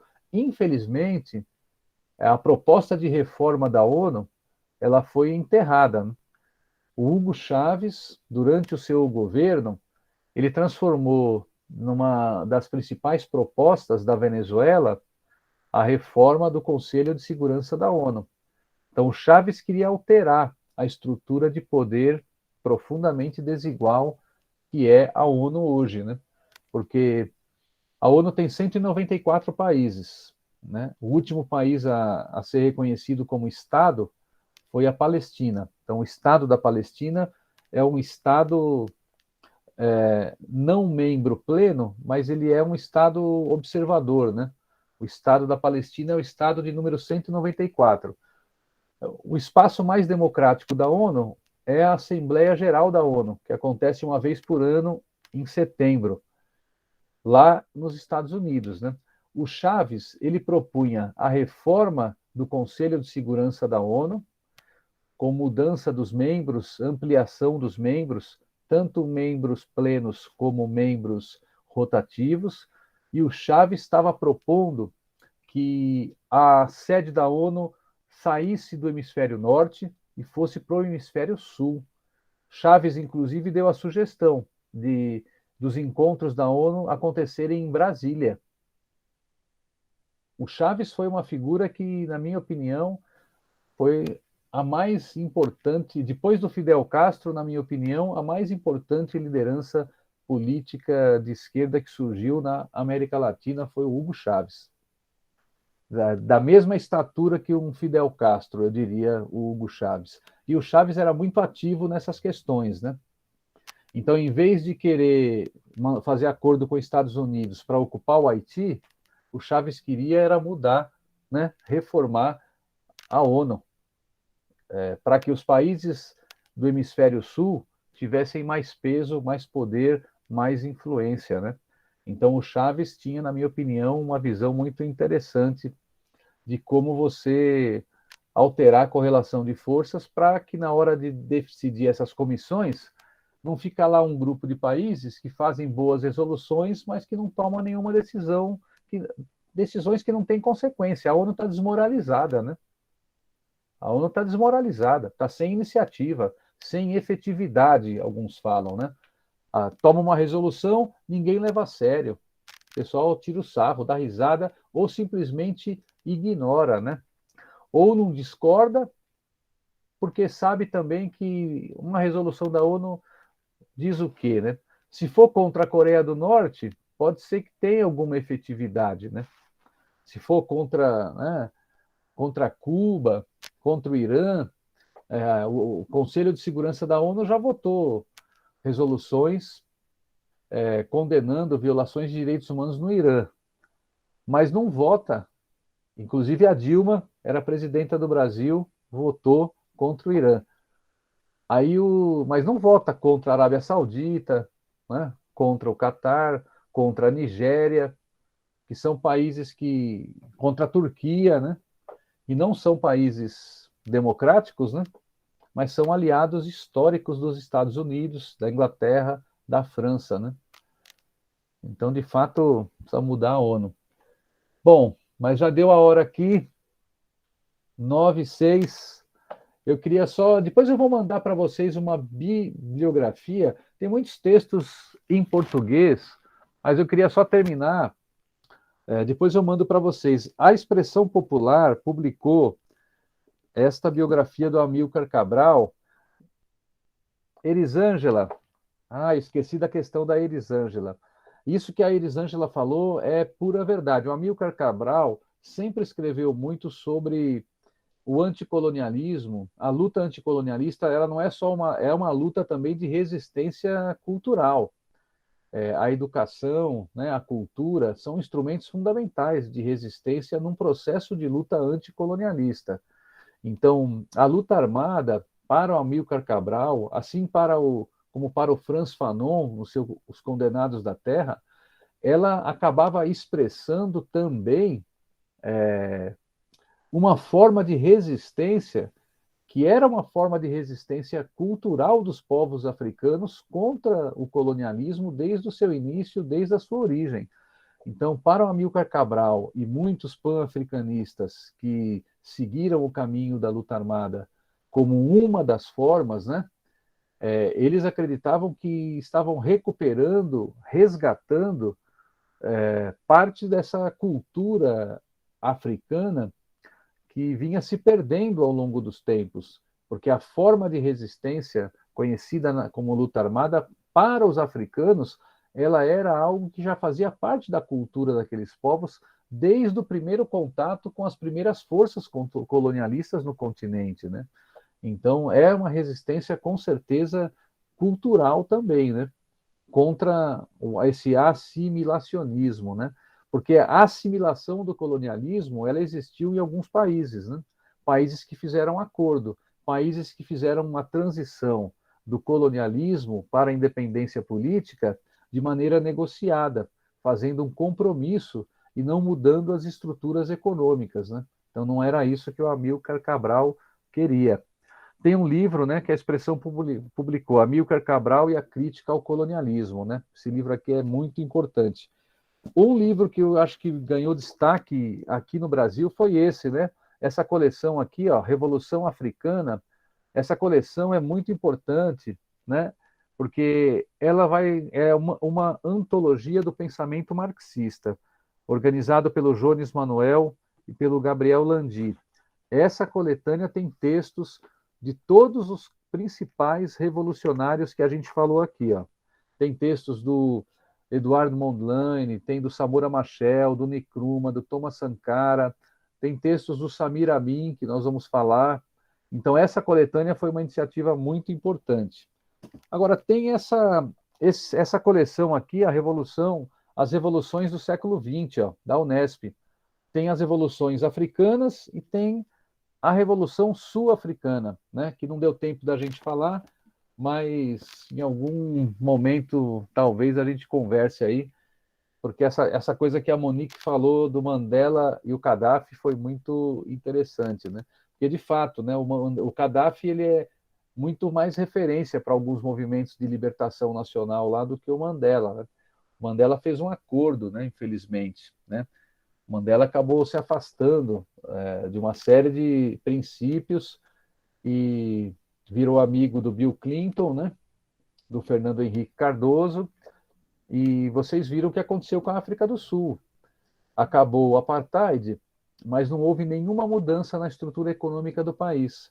Tem 15% de brancos descendentes de europeus hoje na África do Sul que têm o controle da ampla maioria das terras e do capital, das empresas, dos meios de produção. Não teve reforma agrária na África do Sul, não teve reforma urbana, não houve reformas populares estruturais nos governos do Congresso Nacional Africano. Eles, Congresso Nacional Africano, aplicaram uma política neoliberal que gerou mais pobreza, mais desigualdade social na África do Sul, e a gente vê hoje na África do Sul, né, o povo sul-africano se levantando contra o governo do Congresso Nacional Africano, porque aplicou uma política neoliberal, privatizou a água, enfim, não fez nada do que era no que o povo gostaria que fizesse, a sua ampla maioria, né? Mas, enfim, eu paro por aqui para não cansar muito vocês. Na semana que vem nós continuamos. Se eu me lembro bem, na semana que vem o texto é do Camilo Torres. Eu estou tentando achar o PDF do Camilo Torres, do livro Cristianismo e Revolução. Não sei se alguém achou, se alguém achar, manda no grupo lá. Mas eu estou tentando encontrar esse livro em PDF.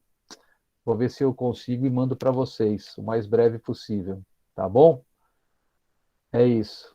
Um abraço aí para todos e todas. Obrigada, professor. Aula maravilhosa. Valeu. Obrigado, abraço. Tchau, tchau, gente. Tchau, companheiro. Obrigada, Valeu, boa tchau, noite. Boa noite a Tchau. todos. Tchau. Falou. Obrigada, Boa consegui noite. chegar até o final da aula. Vitória, 1h da manhã. Vitória disse. Beijo, Valeu. obrigada, Grande Marcelo. abraço. Valeu. Obrigada, Gabriel. Tchau, tchau.